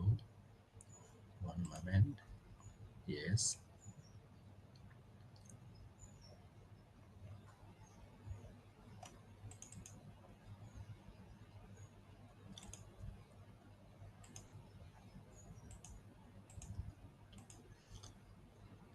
Now it's clear. Is it okay? Same PowerPoint has come back. Is it okay? Visible. Okay, thank Yes. you. Okay, fine. Yeah. So the next part is, next we'll see. Don't say I'm Admiral and nothing at all. Here now we are just comparing and where do we stand and how did they succeed like this. The first one, reforms in vocational education. Already we have said theoretical learning, that's what we're doing. So the China, what they're having, they have the same system like us. Two parallel system. One is vocational education, one is general education track. Students joining, university degrees are there. Vocational track also. students are joining skill-based careers in industry. Same thing we have here, ITA, Polytechnic and all. But my simple question, how many of us, when will your son or daughter, myself included, do we send our students for our kids for vocational education? No. But here in China, what happened? 50% of Chinese go into vocational training, not general academics. Same thing may happen to India. That's what I want in the beginning. Companies are looking for +2 students with skills. If that's what happened with all these AI and data mining companies, big trouble for us. So it has become necessary. So, but anyway, that part we leave it. So they have same system, vocational education system also. So after 9th grade, students can enter vocational schools. Number one. Number two, industry collaboration, apprenticeship program. Why industry collaboration? India colleges operate in isolation, no doubt about it. Whether you are in the, we are now recently started changing, but even then, a lot to go, a lot to happen. Industries are not willing, and that is why I was showing in between, even agriculture sector and all these, no, tech-based, anyone is coming up with any ideas, no industry will come forward and help you. Suppose you are coming up with a new idea as a lead or something, lead like in Netherlands or such things, we may not get the support. But anyway, so colleges operate in isolation, whereas in China is a different situation. Companies read it carefully. Companies co-design courses to match real-world industry needs. In your locality, in your region, companies, if there is a Huawei company, Foxconn company, Xiaomi company, BYD company, they determine what kind of courses. Because actually, the job has to come. That's what I said. See, you may be a language teacher, it's all fine. But now things have changed. That's why I showed you Industrial Revolution 1 and 2. During those period, yeah, you can do whatever you want. But now, to get a job in all those companies, we require skills. And what kind of skill? Not something which I'm teaching in for my zoology or botany student. That will not work in these companies. And you are from a physics or chemistry department. What you are doing there? Yes, you have a battery maker there. That is fine. But we don't have. Anyway, so co-design, real industry needs, important thing. And from where China learned it? Dual education system from Germany. Germany, they have the same system. Students spend 50% of their time in factories. You think about it, you are students, and when we say about it, I know you will laugh, and me also will be wondering when it will happen like. But these are the requirements. So what happened? Foxconn, their Apple Apple phones, no. Now they are coming to India and all. Now we are reading Indian, all these Chinese companies will come to India, and that is a blessing for India. Agreed. But Foxconn will look for skilled labor, and in such places, definitely they look for training program for their employees, students. No, that will happen also. Anyway, so job ready skill is required. So strong industry collaboration, apprenticeship. So it need not be industry, agriculture also it can happen. That's why I showed you the case of what kind of farming. But for that, no, we need a large scale agriculture. Another big trouble with Indian our system, the government in between try to change. When all these modern setups requires investment, small farmers cannot do it. You think about the farmer. I am not blaming the farmer. The farmers, like now what I've shown you in the earlier images, they are all simple poor people beyond a level how far they can go, how much investment they can make. So big companies are required. Then only all the innovations, all ideas no can. But maybe I'm just hopeful. Some colleges know if you are showcasing to your region, all these are possible. At least you have a course now oriented towards this one, and it will be a leading light. Others also will follow it. So you take the lead, others will follow. And that what we can say. Anyway, so from your institution, you are offering skills like this, and which will be beneficial for the all the people there. And suppose students from your institution also coming to learn all these are possible, and agriculture is lucrative, others will follow. Okay. And international collaborations, and for that your management support is also highly essential. Okay. Then government investment. I was telling from the beginning, yeah, all these instruments are costly. Outdated 10 to 20 years old instruments, no point. And that's what the difference. State of the art labs, AI and robotics with the image or model, what you can teach these students? Training centers, partnership with the tech giants. Possible or not, no, it has to come. Otherwise, no, we will struggle. We will suffer also. China spends millions. So our government also, they have various programs are there. PM Usha, RUSA, all this. The college decides what to be decided. So in the department, teachers should sit together, take it as a serious stuff. Somebody asked me, what kind of semester course you have to. If it autonomous, it's all the more easier. You are practicals and all. You just forget what we learned. Whether they are 11 now or not, that is a question. I learned zoology practical, dissecting frog and all. Who needs now that now? Cutting cockroach and all. There are many things. At the same time, there are many other advanced practicals in the MSc, biochemistry and all. But for that, now we need spectrophotometer, good spectrophotometer, and good HPLC, 5 to 10 lakhs. Who will get? But we have to find a way out. And for that, only these schemes are there. Okay. So those are the possibilities. If you ask me, otherwise, no, I am also helpless. I am also just like you. Yeah, in remote areas, collaborations industry, that is possible. Whatever is possible, try. Because no, suppose you are in a remote area, there are people, we cannot take all the students to town or any. So what is required? What is practically possible? Do that. Try to do that. Okay. So massive government investment, government is providing fund and make use of make use of the such funding. Not UGC. Now central government has many schemes, and with that make labs. And here now there should be a teamwork from the faculty members. Not each department buying so many systems. None of that competition all we have to forget.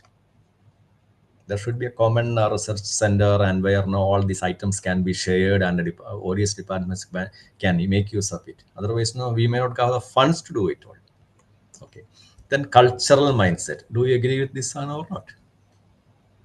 In between, I said that.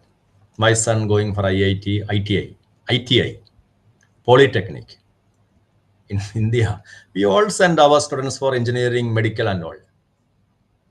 Maybe a very few go for some other course. Generally, all after plus two, what is our idea of plus two? Okay. And still it is going on like that. Engineering, medical, that's all. And what kind of engineering colleges? Same theory learning they do. There are a few reputed institutions, IITs, for example. Okay. Anyway, that part you leave it. My question is it all necessary after plus two, vocational careers to be respected? That's what we are doing here. As part of the plus two, our teachers know we have to rebuild it. Society and parental attitude also. Parents also will not agree. And what are the courses needed? That I'll come to know. Now the future is about AI or such things. No, we look forward to that. Okay.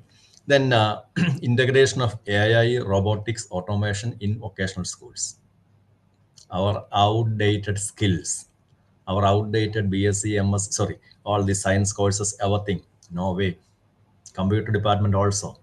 Now with the arrival of AI, a lot of things. You might have read it from Canada recently. What happened last month? Canadian government declared they are removing computer labor from their top trade. Earlier they were, there was a lot of demand for the computer. There were many students from this country, many I know, who invested 3-4 years of 1 year, nearly 25 lakhs, invested their education in Canada, and now the country is saying, can blame that country also, who thought that AI will do all this. They don't care all these data miners or data experts or data analysts and all. Now, most of this can be done by the AI tools. Various tools are coming up. That's why I told you in the beginning, go for some AI course, Coursera or somewhere, learn it, and then in your field, what you can do. Otherwise, no, we won't be knowing what's happening. Like we are teachers, we have to do it. Okay. So AI and machine learning, robotics, how far it is possible? Yeah, I don't have answer, but we have to find out. Semiconductor fabrication. This is said to be the next phase. Lot of opportunities. Electric vehicles, I don't know tell you anything because now what's happening to Electric vehicles are going to be here. Battery technology definitely in India. So government of India is trying its level best, but some, yeah. So we can hopeful of, we are hopeful of some companies coming up. Okay. Localized R&D technology transfer. And this is what China did. Actually, here now what happened to China and where do we stand? That's the question. So, yeah, we agree. They copied or taken American degree, and China there is one problem. See, they have no their country gives scholarship to the students, and maybe these students going to US and all. But after that, they have to retain whatever. And ours is a democratic system. Our government, we don't socialize, we don't pressurize. I hope you got the point here. If with the Chinese scholarship, you are in the top-rated American university, then you have to retain. If you don't retain, what may happen? I don't want to say anything. Okay. So government decides, and that freedom we have in our society. That's what we. But yeah, so we are hopeful. So this is one program like that, semiconductor. Okay. Then private sector participation. China, like with Germany and all, they have partnership with the Mitsubishi, Toyota companies. Similarly here, maybe I'm not saying no, we all have to, our colleges can go for all these collaboration, but whatever industry is coming up, you have to find out. That is what we call a localized R&D technology transfer. If in remote area, this is about yeah, Himalayan belt and all. Tourism is the breadwinner means go for tourism related course, tourism related industry. Okay. Then this is the one, continuous reform and evolution. So yeah, it's not nobody to blame here. We all know. See, I completed my BSc, MSc, and that no, we thought we can go just get along like that. That was possible till 2020 or 22, but now everything has changed. Now things are changing. We have to update our curriculum. Not the kind of curriculum updating which we are doing that is enough. Automation, AI skills, mandatory. Lifelong learning and reskilling. What is lifelong learning? Same thing. Now now you have learned some software. That may not be enough. AI tool, if I am saying AI tools, that is you have to study throughout because whatever AI tool is coming, software is coming this month, this year, there may be updating next year. We have to update with that. And reskilling also. I may not be having the skills. That means I have to study that also, or I have to update it. So that's what lifelong learning and reskilling. And here now workers, teachers also, we have to update our syllabus. And no point in saying this practical I do not know, this software I do not know, or this course I do not know. If that is what the students need, you have to modify. Or not the students, the industry needs, we have to. So now we got an idea where do we stand, and why this skill-based education is important, and where did India failed. Yeah, India, we were not as visionary as this country, or we were not pressurizing. Our government was not pressurizing, but now it is changing. Now it is going to be the survival of the fittest. Why? Suppose there are some 10, 20 institutions coming in your region with the good courses like this, what may happen? And for that, you have to see what are the courses that is at a future. Fastest World Economic Forum Future Jobs Report 2025. Fastest growing job. Once again, I'm saying, yeah, don't blame me for because social science or languages. Yeah, but this is a reality. Like students know, youngsters, they need income, money, and they look for jobs. And if the jobs are in this field, definitely people will go for it. Parents will send them for it. Okay, so big data specialists demand is there, fastest growing worldwide. India with the young population, if we provide the skill, yes, they have options. FinTech, financial services, all these mutual funds and all share marketing companies, if there are, and there are FinTech engineers. So they should be knowing the digital access, online financial services, big scope. Now we all, most majority teachers are doing all mutual fund investment. That's what I understand. Yes, but yeah. Then AI and machine learning specialists.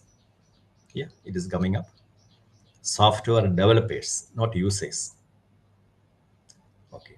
Autonomous and electric vehicle specialists. Definitely by 2030, 40, 50, even before that, all vehicles in this country is going to be in the EV vehicle. Means there's going to be a lot of job opportunities. Then this is another key point. Fastest declining jobs. And our study curriculum is all corner around it. You just read it. Clerical post, secretary work. Yeah, whether it is a government office or wherever might be that. All these cashiers and all, they will be gone. Because now self-servicing machines, all these online payment, your scan, yeah, your GPay and everything, and QR code, automatically all data goes. I don't know tell much about it. Then bank tellers and all, bank clerk number will come down. Why? Digital banking and AI power, and also ATMs did half of it already. Now online internet banking also. Myself and all, we don't go to bank nowadays at all. No need. So number of workers will come less. Printing, what happened? Like who needs the printing when we have PDF and all? Though our college we are doing it, that's all going to end. Online communication will be there. Accounts and auditors, definitely, because softwares will come. Your income tax calculation, that's all. But you give to AI, within no time they will prepare your ITR. So you can just imagine about what will happen with accounts and audit. That's why they're all worried. Fastest declining jobs. So fastest growing jobs are there. Okay. Then I was just recently going through what are the courses now that has great demand. Like there are key technologies. So 3, 4 of them. Solar energy research and implementation. All these countries are investing. Top countries, China, they are the world leader. Solar power also they are the world leader. Many European firms failed because of the cheap solar power panels from China, especially I think Spain and Italy and all. They lost to China. Cheap solar panels. Same thing in India also. But we have, okay, but now government of India is putting a lot of import barriers. That's what I understand. Then, so solar energy research and implementation. So skill in this line. Okay. And then hydrogen energy research. We might have heard about, we are hearing about hydrogen energy, green hydrogen, gray hydrogen, blue hydrogen, all these. So this is all catching up. So a lot happening like, so these are the areas where, so if you're offering any courses in this field, definitely. So India also advancing with the hydrogen energy research. Greenhouse initiatives are there.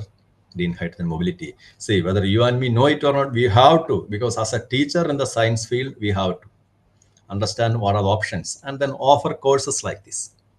These are the colleges in India offering BSc in semiconductor physics. Semiconductor is going to be, you might have heard about nearly 1,000 crores. Government of India was ready to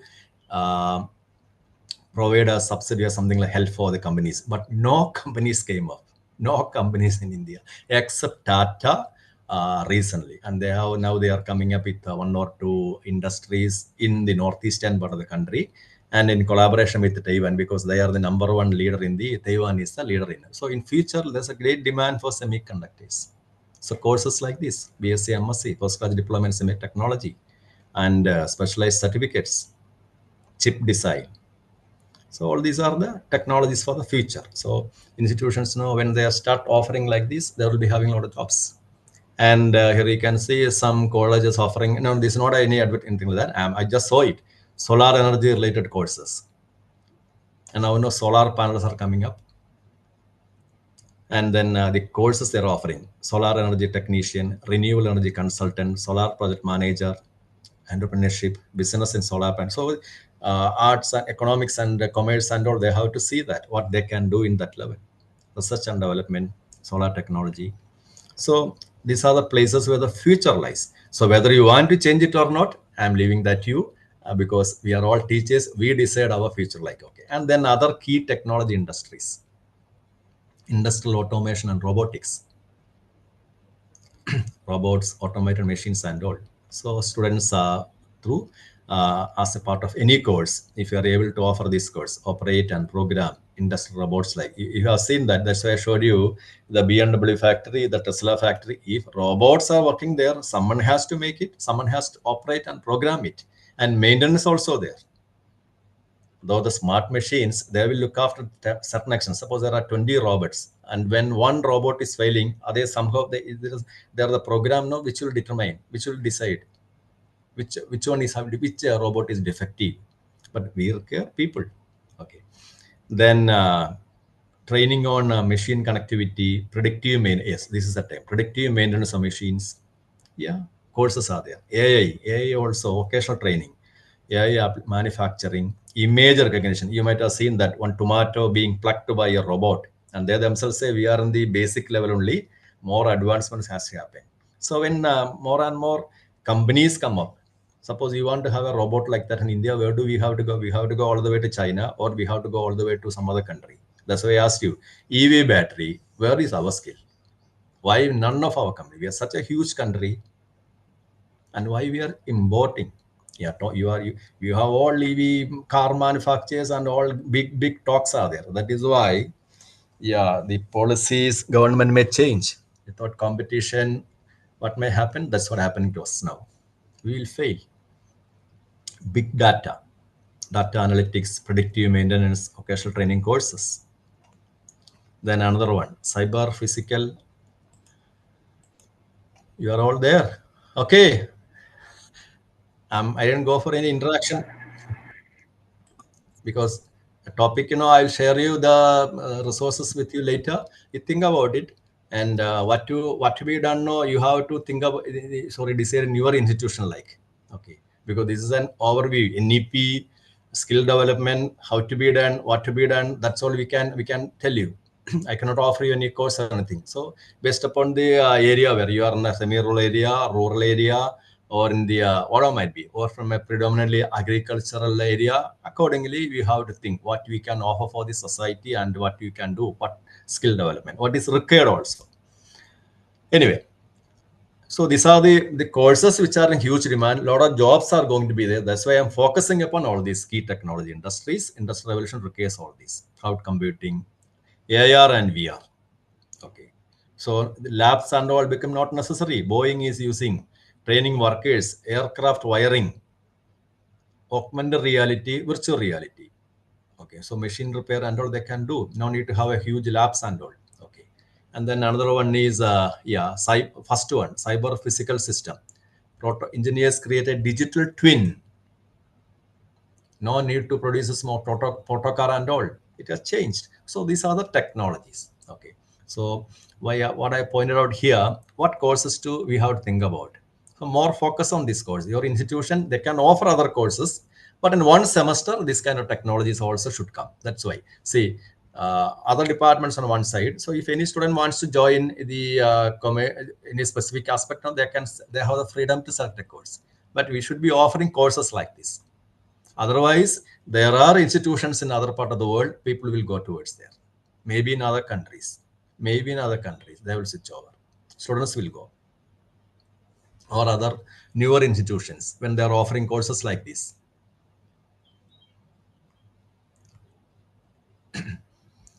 So this is all about. And then I come to the one key point. I was talking about all the skill development, assignment, everything. Yeah, and this Albert Einstein quote also important. Education is not the learning of facts, but the training of mind to think. So creativity is thinking, training of the mind to think. Anyway, then one key point: assignments and seminars. Actually, what's actually assignment and seminar is meant for what? And what is happening in our country? It gives students the opportunity to critical thinking, analytical capacity, writing skill, everything is there. But what is happening all these years? They're simply copy paste, and we are just mid spectators because we don't know. We do not want to antagonize the students, or some teachers know they will be. But this is a collective failure at our part, and most of these foreign top international universities, they do not allow it. Assignments and seminars, I know many students who copy and pasted their assignment, and they lost their semester. They were not thrown out from the institution, and they said this is against academic integrity and honesty. You should not copy paste and all, and they lost semester. And one semester the fees comes around 5 to 6 lakhs rupees. But what's the advantage? Those students, they don't do it. So UG and PG programs, now we have all these assignments and seminars. Assignments are an opportunity for critical thinking, analytical ability, and writing skill also. You just imagine you are giving a topic. Maybe I come to that point. how to assign effectively.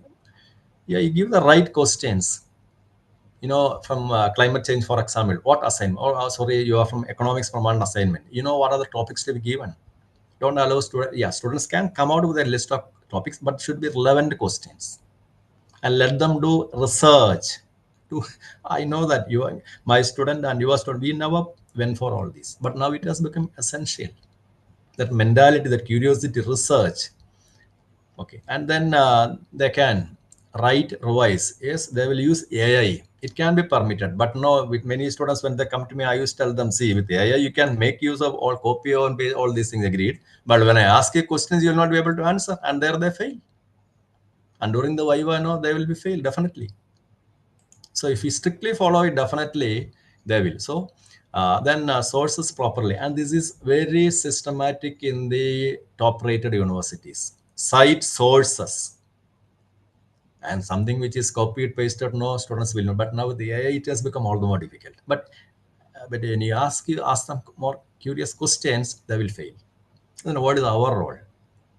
Design, task, challenge students to think critically, apply knowledge. Yes, we should see the assignments now instead of letting them select whatever they want. Good topics, and then constructive feedback.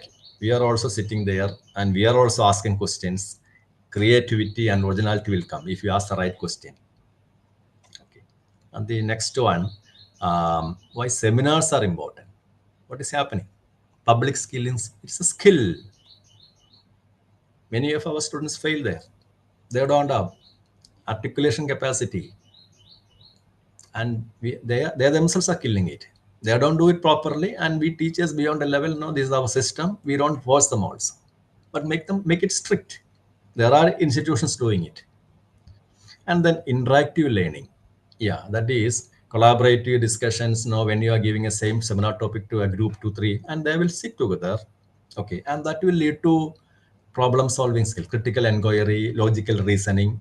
Because imagine you are given a topic, and the students coming to your class for the presentation. If other 28 are there to with lots of if we give them the freedom to ask questions, right questions, and the students who are not well prepared will be in trouble. So ultimately, what happened? It will help in critical inquiry, logical reasoning, and taking it all a serious preparation of. Okay, so the presentation skill is there. Okay, so what students gain from seminars? Communication capacity, teamwork is there, time management, because 5-10 minutes you have to say what the key points. This happens to us also. When you apply for projects, you will be giving time to present your topic 10-15 minutes. This I have done. I have the same thing. 10 to 15 minutes, DST or ministry or ICSR. Now we have to finish within the time, and time management technique. Adaptability. What is adaptability? There will be questions from teachers and other listeners, and you know how to. Difficult questions will come, and how to face them correctly. So these all are skills. Okay. So what is our role? So we have to monitor and mentor. That's what we are doing. I'm not blaming anybody, including myself, because we have seen it. And many institutions, if someone does it, no other teachers, if they are not doing it, students will say, no, that faculty member is very strict, and what kind of treatment you will get it. So you also will passively allow it. That's what happening. But actually, collectively, we are all rotting the system. And then tools and resources. Plagiarism check. This is what I insist. If anyone from the autonomous college, make plagiarism check compulsory, so that students will be careful. And then some colleges, what they say, no, in that such cases, no, we will not get students. Even already a number of students are less.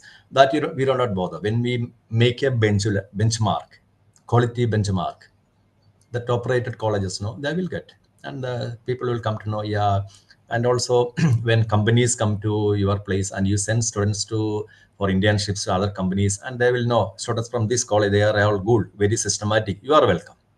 Suppose you are sending a student to Indian Express. Okay. And when you are sending students with a clear-cut idea about the creativity, idea, skill, and all, definitely they will be welcome. And they will say students from this college is better. I know it personally, that's what I'm saying it. Labs also do the same thing. Some colleges have very good labs. And students from their colleges know, they know, though not very complex uh, experiments and all, at least they have the exposure, and they get, college get the reputation, and more students will come. All this kind of news will spread. Yeah, students from this college, they got internship in various places, then we will join there, that's all.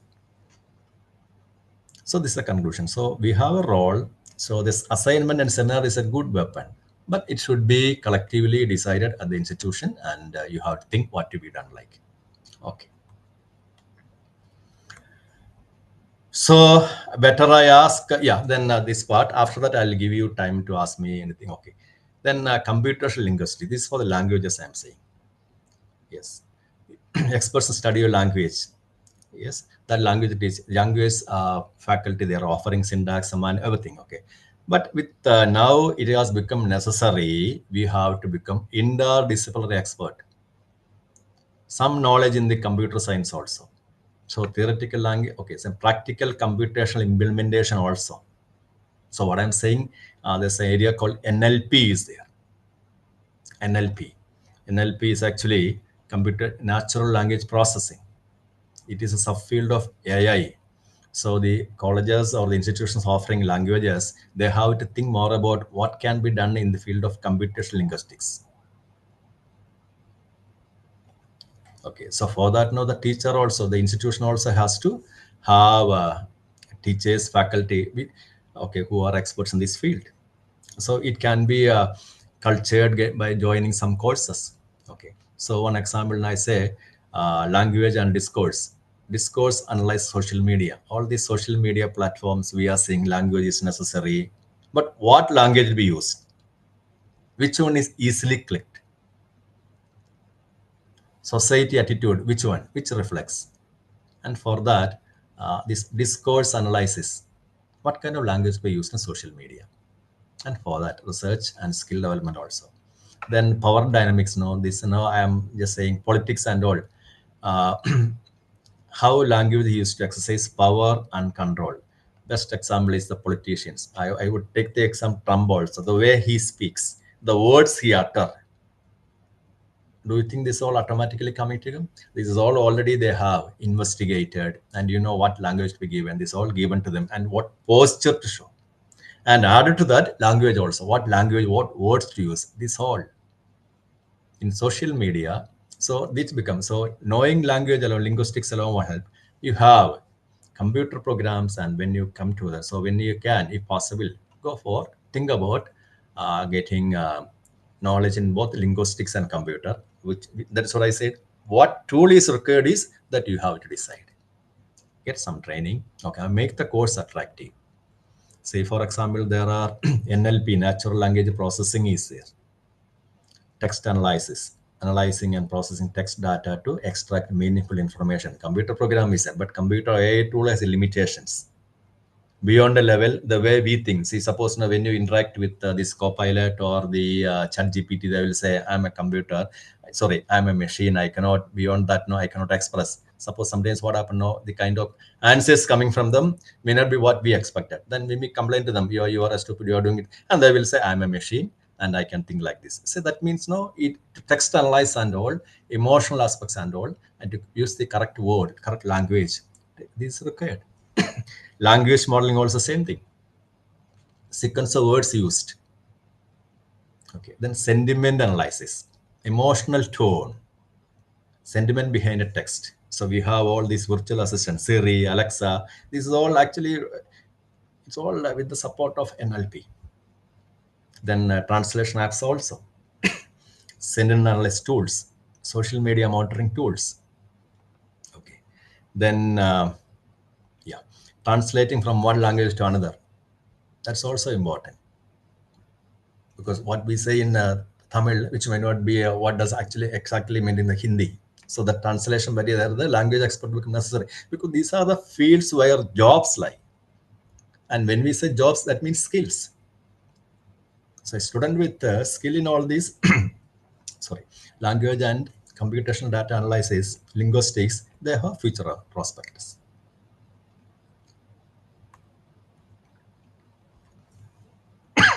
Sorry. So So, yeah, I have been nearly 2.5 hours. It was going on like this. So, any questions? Yeah, now I don't have to. Okay.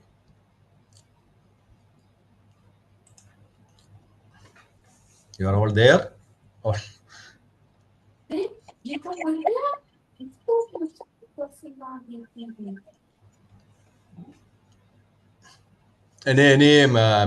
questions? Any objections?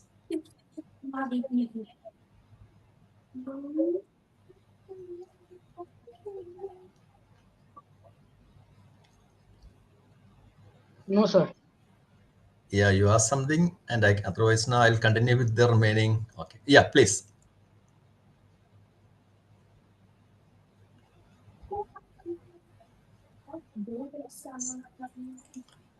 So the points which I told you here now, I know. Yeah, see, I was citing other institutions, other countries, and what is happening other part of the world, and where do we have to modify? We have to refine, and where we are failing. Sorry, though what might be the demerits of China, and globally they are getting richer and richer, and technology and skill wise, because just simple about all these companies are flooding to. That's what the World Economic Forum also says. America and all, they learned a big lesson. Though China was producing all these things, sorry, their factories were producing it all. Now they became the masters also. So what happened? As you have recently, you might have heard from, yeah, Elon Musk is facing big difficulty. Sorry, great trouble.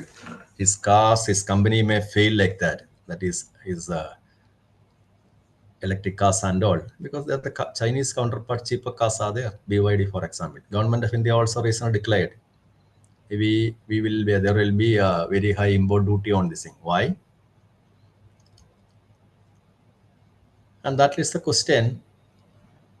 How do we are going to proceed? Do we have to stick with the old technology? So to a certain extent, yeah, definitely all this technology, we cannot block it from other countries like China. But we have to improve. So what improve means, no, when if companies, international companies or national companies are coming up, there should be skilled students, youngest days. And skill means it differs. Languages, social sciences, uh, and for the sciences, natural science, everything. So currently we are focusing mostly on theory that has to be shifted. And then what is needed for your region, my region, that I have decided. Okay, I'm in Kerala, industries are less here. So what to do? So whatever might be the other major source of income, if it is tourism, then I have to see that students of my region are getting skill related to tourism. If more Europeans are coming here, if people from northern part of the country, Hindi speaking coming here, our students also, there should be skill. And then solar panel, renewable energy, catching up. Definitely there are going to be opportunities are there. Manufacturing, repairing, everything. Okay, so solar panels are there, electric vehicles are there. So there are, okay. Okay, so I'll go to the next slide. Since I am not getting any questions or no comments in the chat box. Okay. In departments, no, you have to think about autonomous. Excuse me, sir. Yeah, please. Excuse me. Sir, this is Dr. Bharti from Yavatmal. Sir, government is running so many skill development program and Make in India program. Can we collaborate these programs with NEP so that each and every student can get such kind of skill development program? Already government is running. Yeah, government is running many programs. When your institution is able to offer that course only, then only you have to point out what is needed, because otherwise students will go to such centers. Am I right?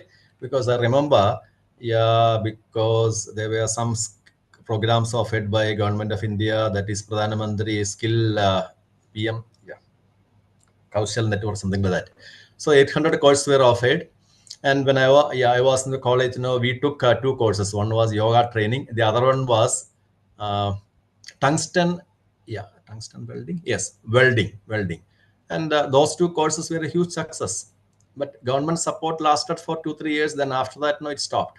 So now my institution has to decide whether the course has to be continued here or not. So similarly, in your region also, if your institution is giving, that is why the first year degree, second year degree, third year degree, semester wise, you can go for courses or diploma, whatever might be. The students after 1 year of degree, second year of degree, they can leave. Such options are there. So in one semester, if your department is offering a course that goes in line with what government is being done, that is good. That is possible. Okay. I'll show you, for example, here, what you see in this image, recognition of prior learning is there. So this is about, if you come to this part of Kerala, there is a Sargalia Institute is there.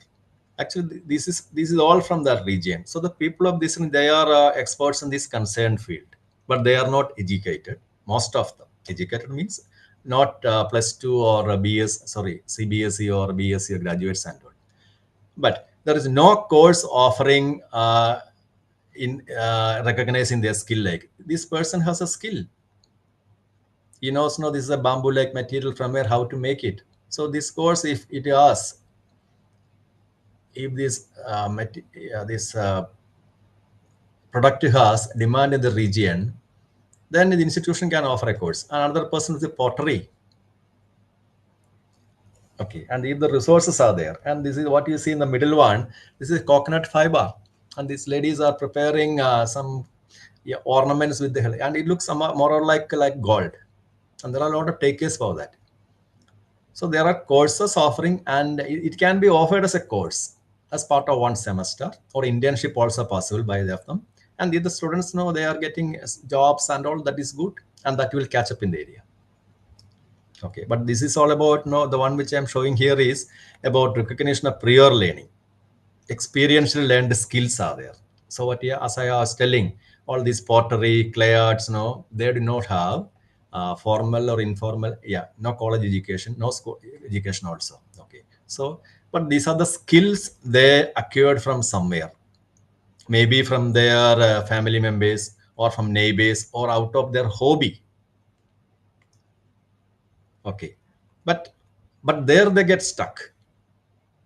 Then how to give a degree for that course, certificate for that course? So skill assessment is there. So evaluating the skills that the institution we can say we have a course, we are offering pottery course, and where these people, they do not have to sit in for other exams and all, but the kind of practical test as interviews possible for that test, and you offer a course, offer a certificate.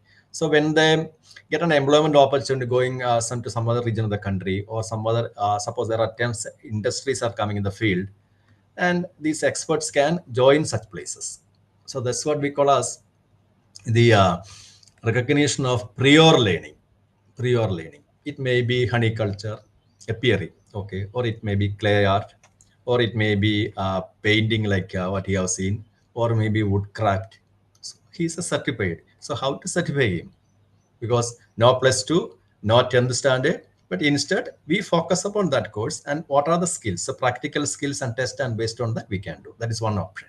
Okay, if that is possible, that is good. Then what is the advantage for your college? Suppose you are in a rural area, mountain area, whatever might be that, you can give employment opportunities, opening pathways for skilled individuals, and they can get former employment.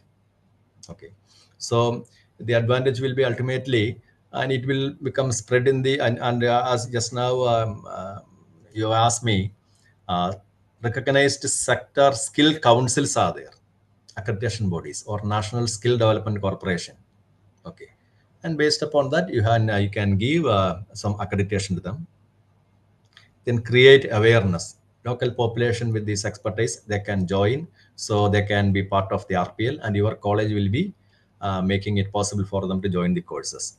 Okay, so the question is how the benefits RPL for the institution, recognition of prior learning, reputation.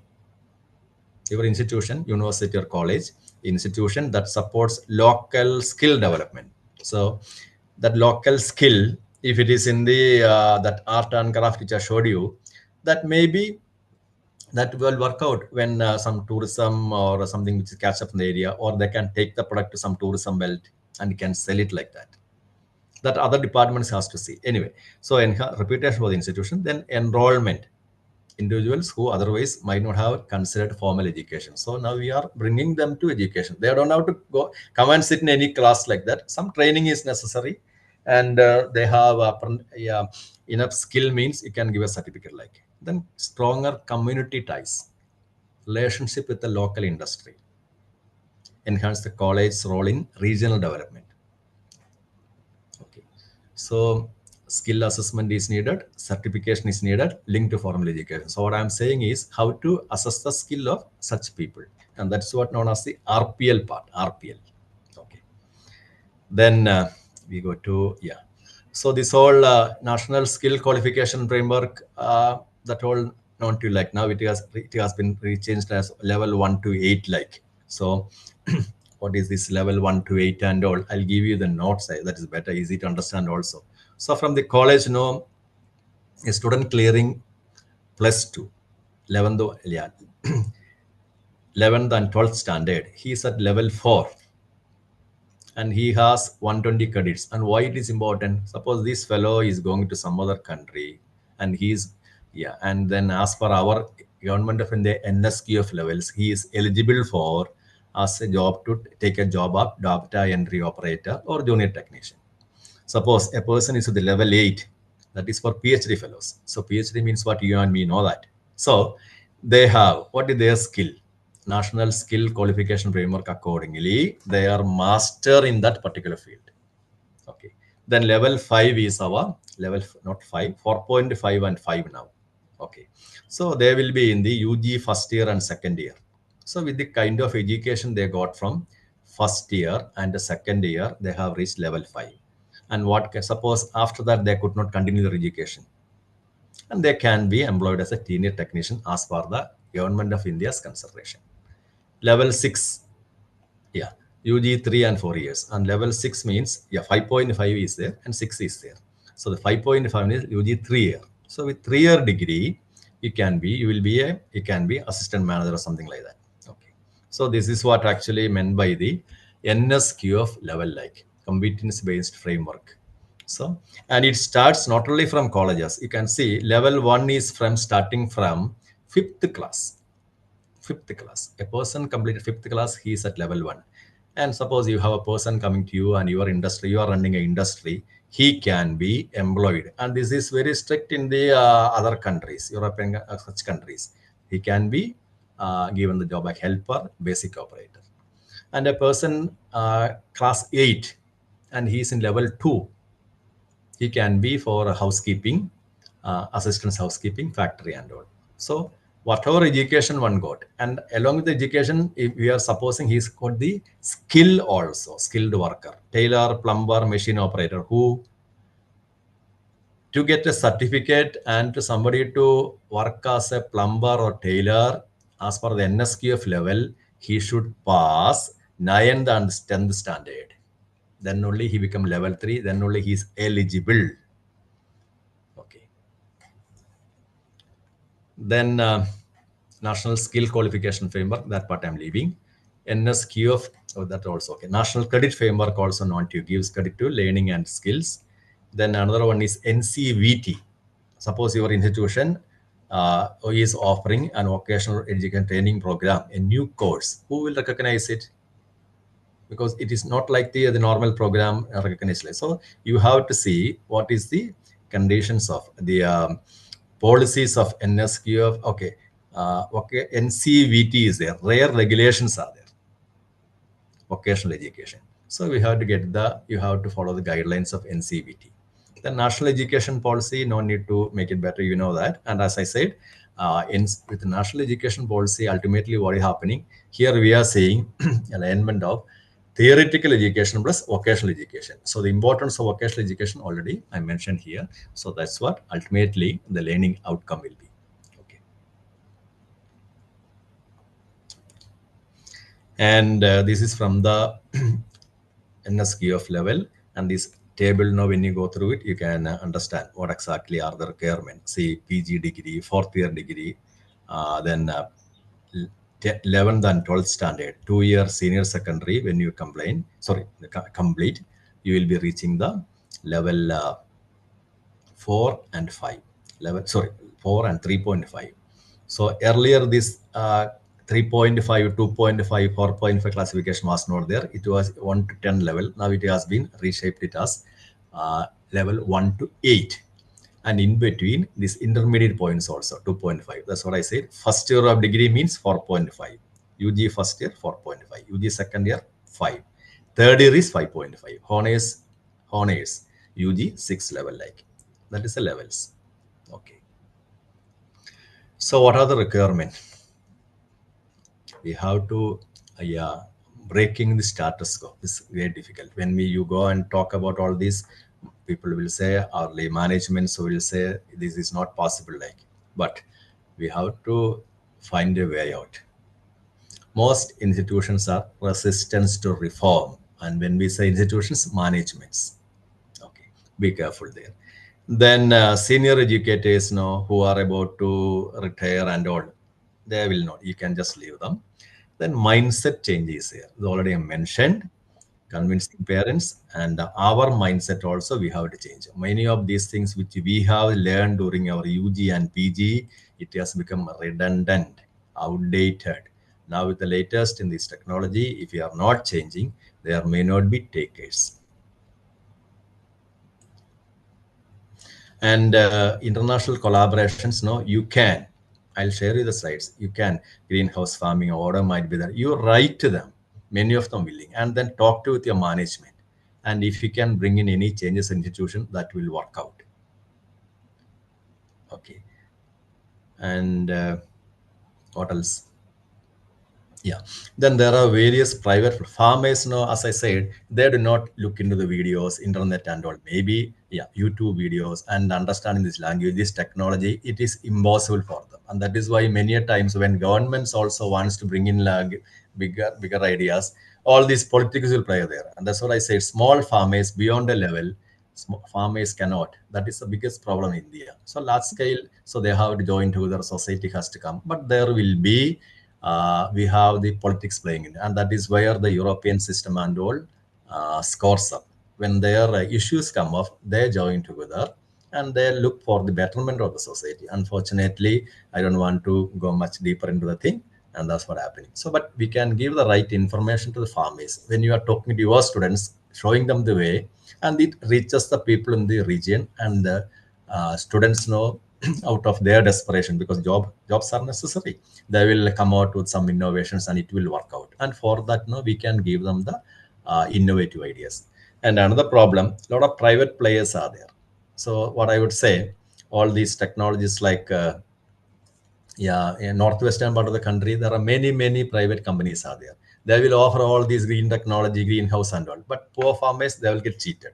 And once cheated, you know what may happen, that message will spread in the entire village and nobody will go. But instead you think about a government college or autonomous college and displaying it, and your students are doing as part of a practical or as a course, and the message will spread in the society, and you will be doing a great service for your region and during NAC accreditation, and for your personal growth also that will help, because you'll get the reputation as an expert for doing it all.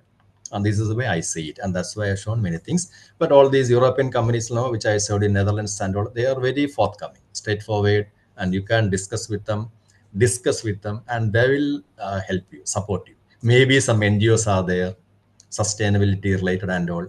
This is one thing leads to another thing, like you think that way, like. Okay.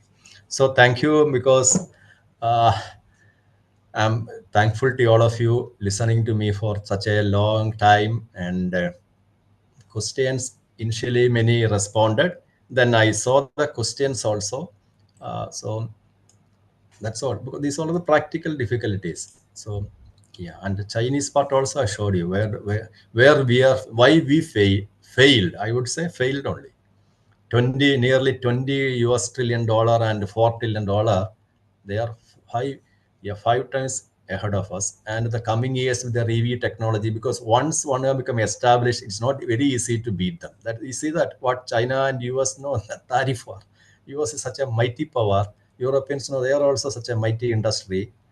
They are all now finding it difficult. Okay, so but anyway, we will come up, and we have to produce youngsters with the skill. So more and more companies will come, and your institution has to see what to be done like. And there you are the drivers. Anything else? I'll share the links, and your coordinator will give you, and read the links and all. Okay, and think about it. That's all. Thank you, sir. Thank you so much. Thank you, sir. Thank you. Participants, if you have any question or the queries, you can directly ask to sir. Either way, we can conclude this session, because during the session you have asked the question, but is there any question we really appreciate? Sir, Yeah, Dr. Yadav ma'am, please. Yeah, please. sir, one question is, sir, how to apply social and emotional learning in interdisciplinary subjects? Yeah, that's a simple thing. No, that's what I say. This SCL, that part, no, when we give students opportunity to go for teamwork related works, teamwork. Normally, what happen? We just go teach them and all. We give them activities. For example, suppose they have to visit a nearby village to collect data, and they will interact with the farmers or the local businessmen, or if it is a tourism belt, because I visited Jaipur and all, and there I was seeing my evening time, a lot of youngsters are there in the market in the with lots of gadgets. And I asked them from where do you, so my parents create it and we sell it. And during that time they study and all. So when we give them and allow them to interact with the people of the region. Okay, and then as a group, when they move, they come to know what is this empathy and what is what we call societal needs, SEL part.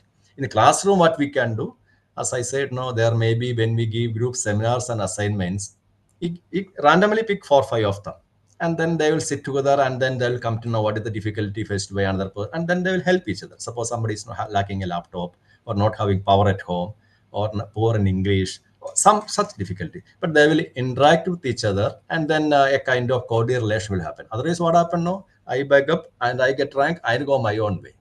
And this is what I hope I have answered your question. Yadav sir, Manish Yadav sir.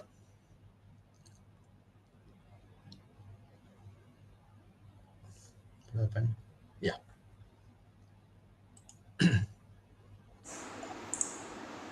Yes, sir, some questions in chat. Chat box. Okay.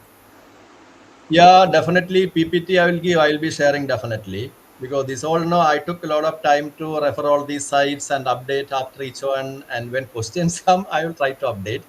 But yeah, that's why I didn't go for the whatever is required. I have given you while comparing with the Chinese part, like what we lack, like okay, and you will get the idea, and the course details and all future courses. Whatever is possible, you have to think of. I'll share with you. Then agriculture sector in India, that's a simple thing. Simple thing. What is that? That's what now I was telling that I like the because our farmers as such, they are being poor, illiterate people, many may not be, and they are from morning to evening walking in the field, and then they will. That's all. Life is going on like that. But if you are in a rural area, colleges know they can show them these are the latest technologies like. Okay. And then when changes are there, don't believe what newspapers say. Like, see, for example, Brazil is the second largest exporter of cotton. It is possible because whether you agree with me or not, that I don't want to say anything. They are using these GM seeds, genetically modified seeds. 15 years, countries like Brazil, US, China, Australia, they are all marching ahead with cotton. And now you know what happened per hectare. Indian cotton production is around 400 quintal. Brazil 2000 quintal with genetically modified, and the country is getting richer and richer. And if you tell the farmer no, our people will scare them. Not our people, I say. See, this is all the politics comes here. But we can give the right information. Like so, what you can do for the farming community is many of their fears, when teachers are involved, students are involved, that can be rectified. Okay. And then other than that, you show that agriculture sector in India, that's why I was showing. What else I can say? If we go still with all technology, you cannot compete with them. Smart agro developed country, high yield vision. We want students to train the smart agro technology. Universities provide tech instrument. See, they're providing tech instrument, infrastructure, learning this in practical manner. You do have to do your institution.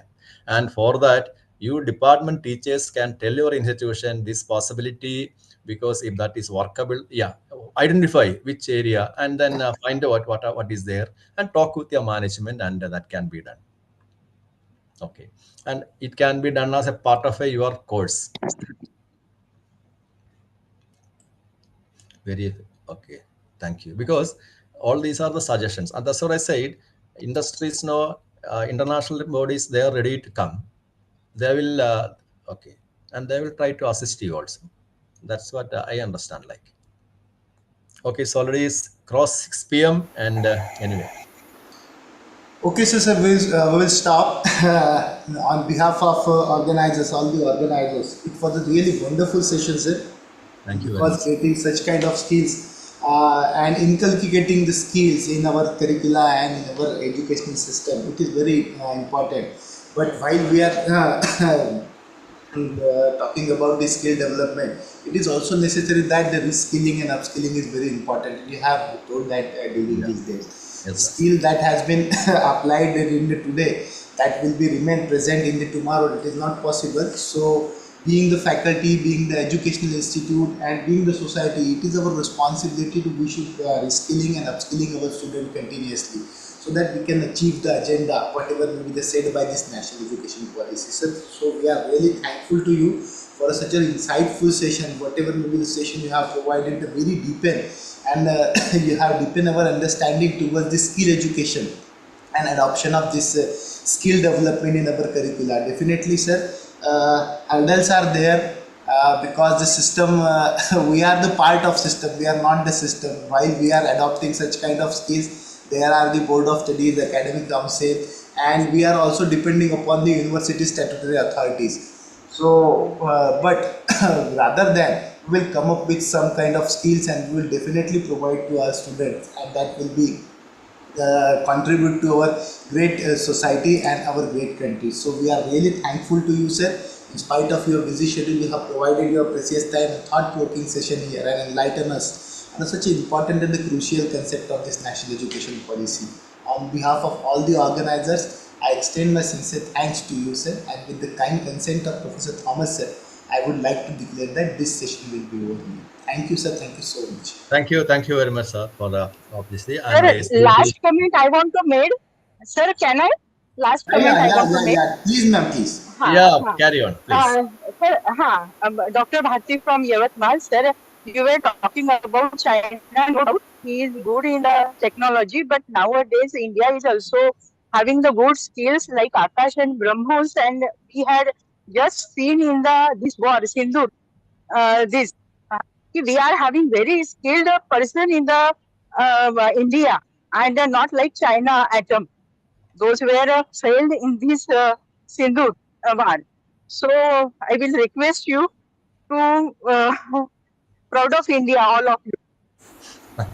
Ma'am, we are all the Indians, ma'am. Bharti ma'am, I will say one more thing I will add, because in the today's tense situation of the scenario, you know that whatever may be the instruments or technology that has been used, that has been developed in the India, so definitely India is growing according to that.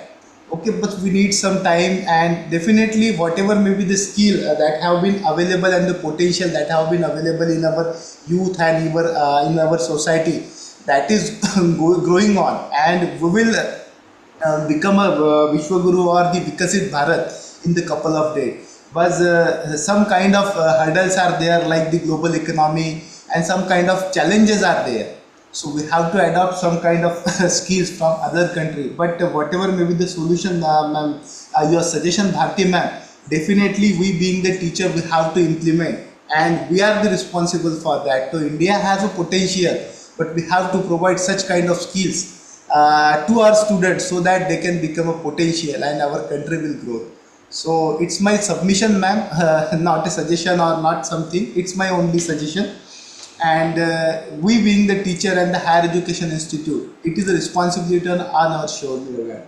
So definitely we will, being the Indian, we are proud of honestness, and that kind of technologies and the skill that has been already developed or growing in our country. Yeah, that's true. We can do better. That's the thing. We have everything, but little more effort. No, we will be going up and up. That's the thing. Okay, bye. Okay, so we will stop here, sir. Thank you Yeah, once. please. Thank you very much, and bye bye. Thanks to all of you, and I'll share the notes. Thank you. Okay, so participants, tomorrow and that is Saturday and the Sunday, there will be the holiday, and our sessions will be resumed from upcoming Monday. I have put up the link in our WhatsApp group as well as the message for holiday. We will continue from upcoming Monday. Okay. Thank you, sir. Okay. Yeah. Thank you very much. Okay. Thanks a lot. Thanks a lot, everyone, for joining the program. We will meet on Monday. Thank you, everyone. Thank you, sir. Thank Thank you, sir. you. Thank you, sir. Thank you. Thank you, sir.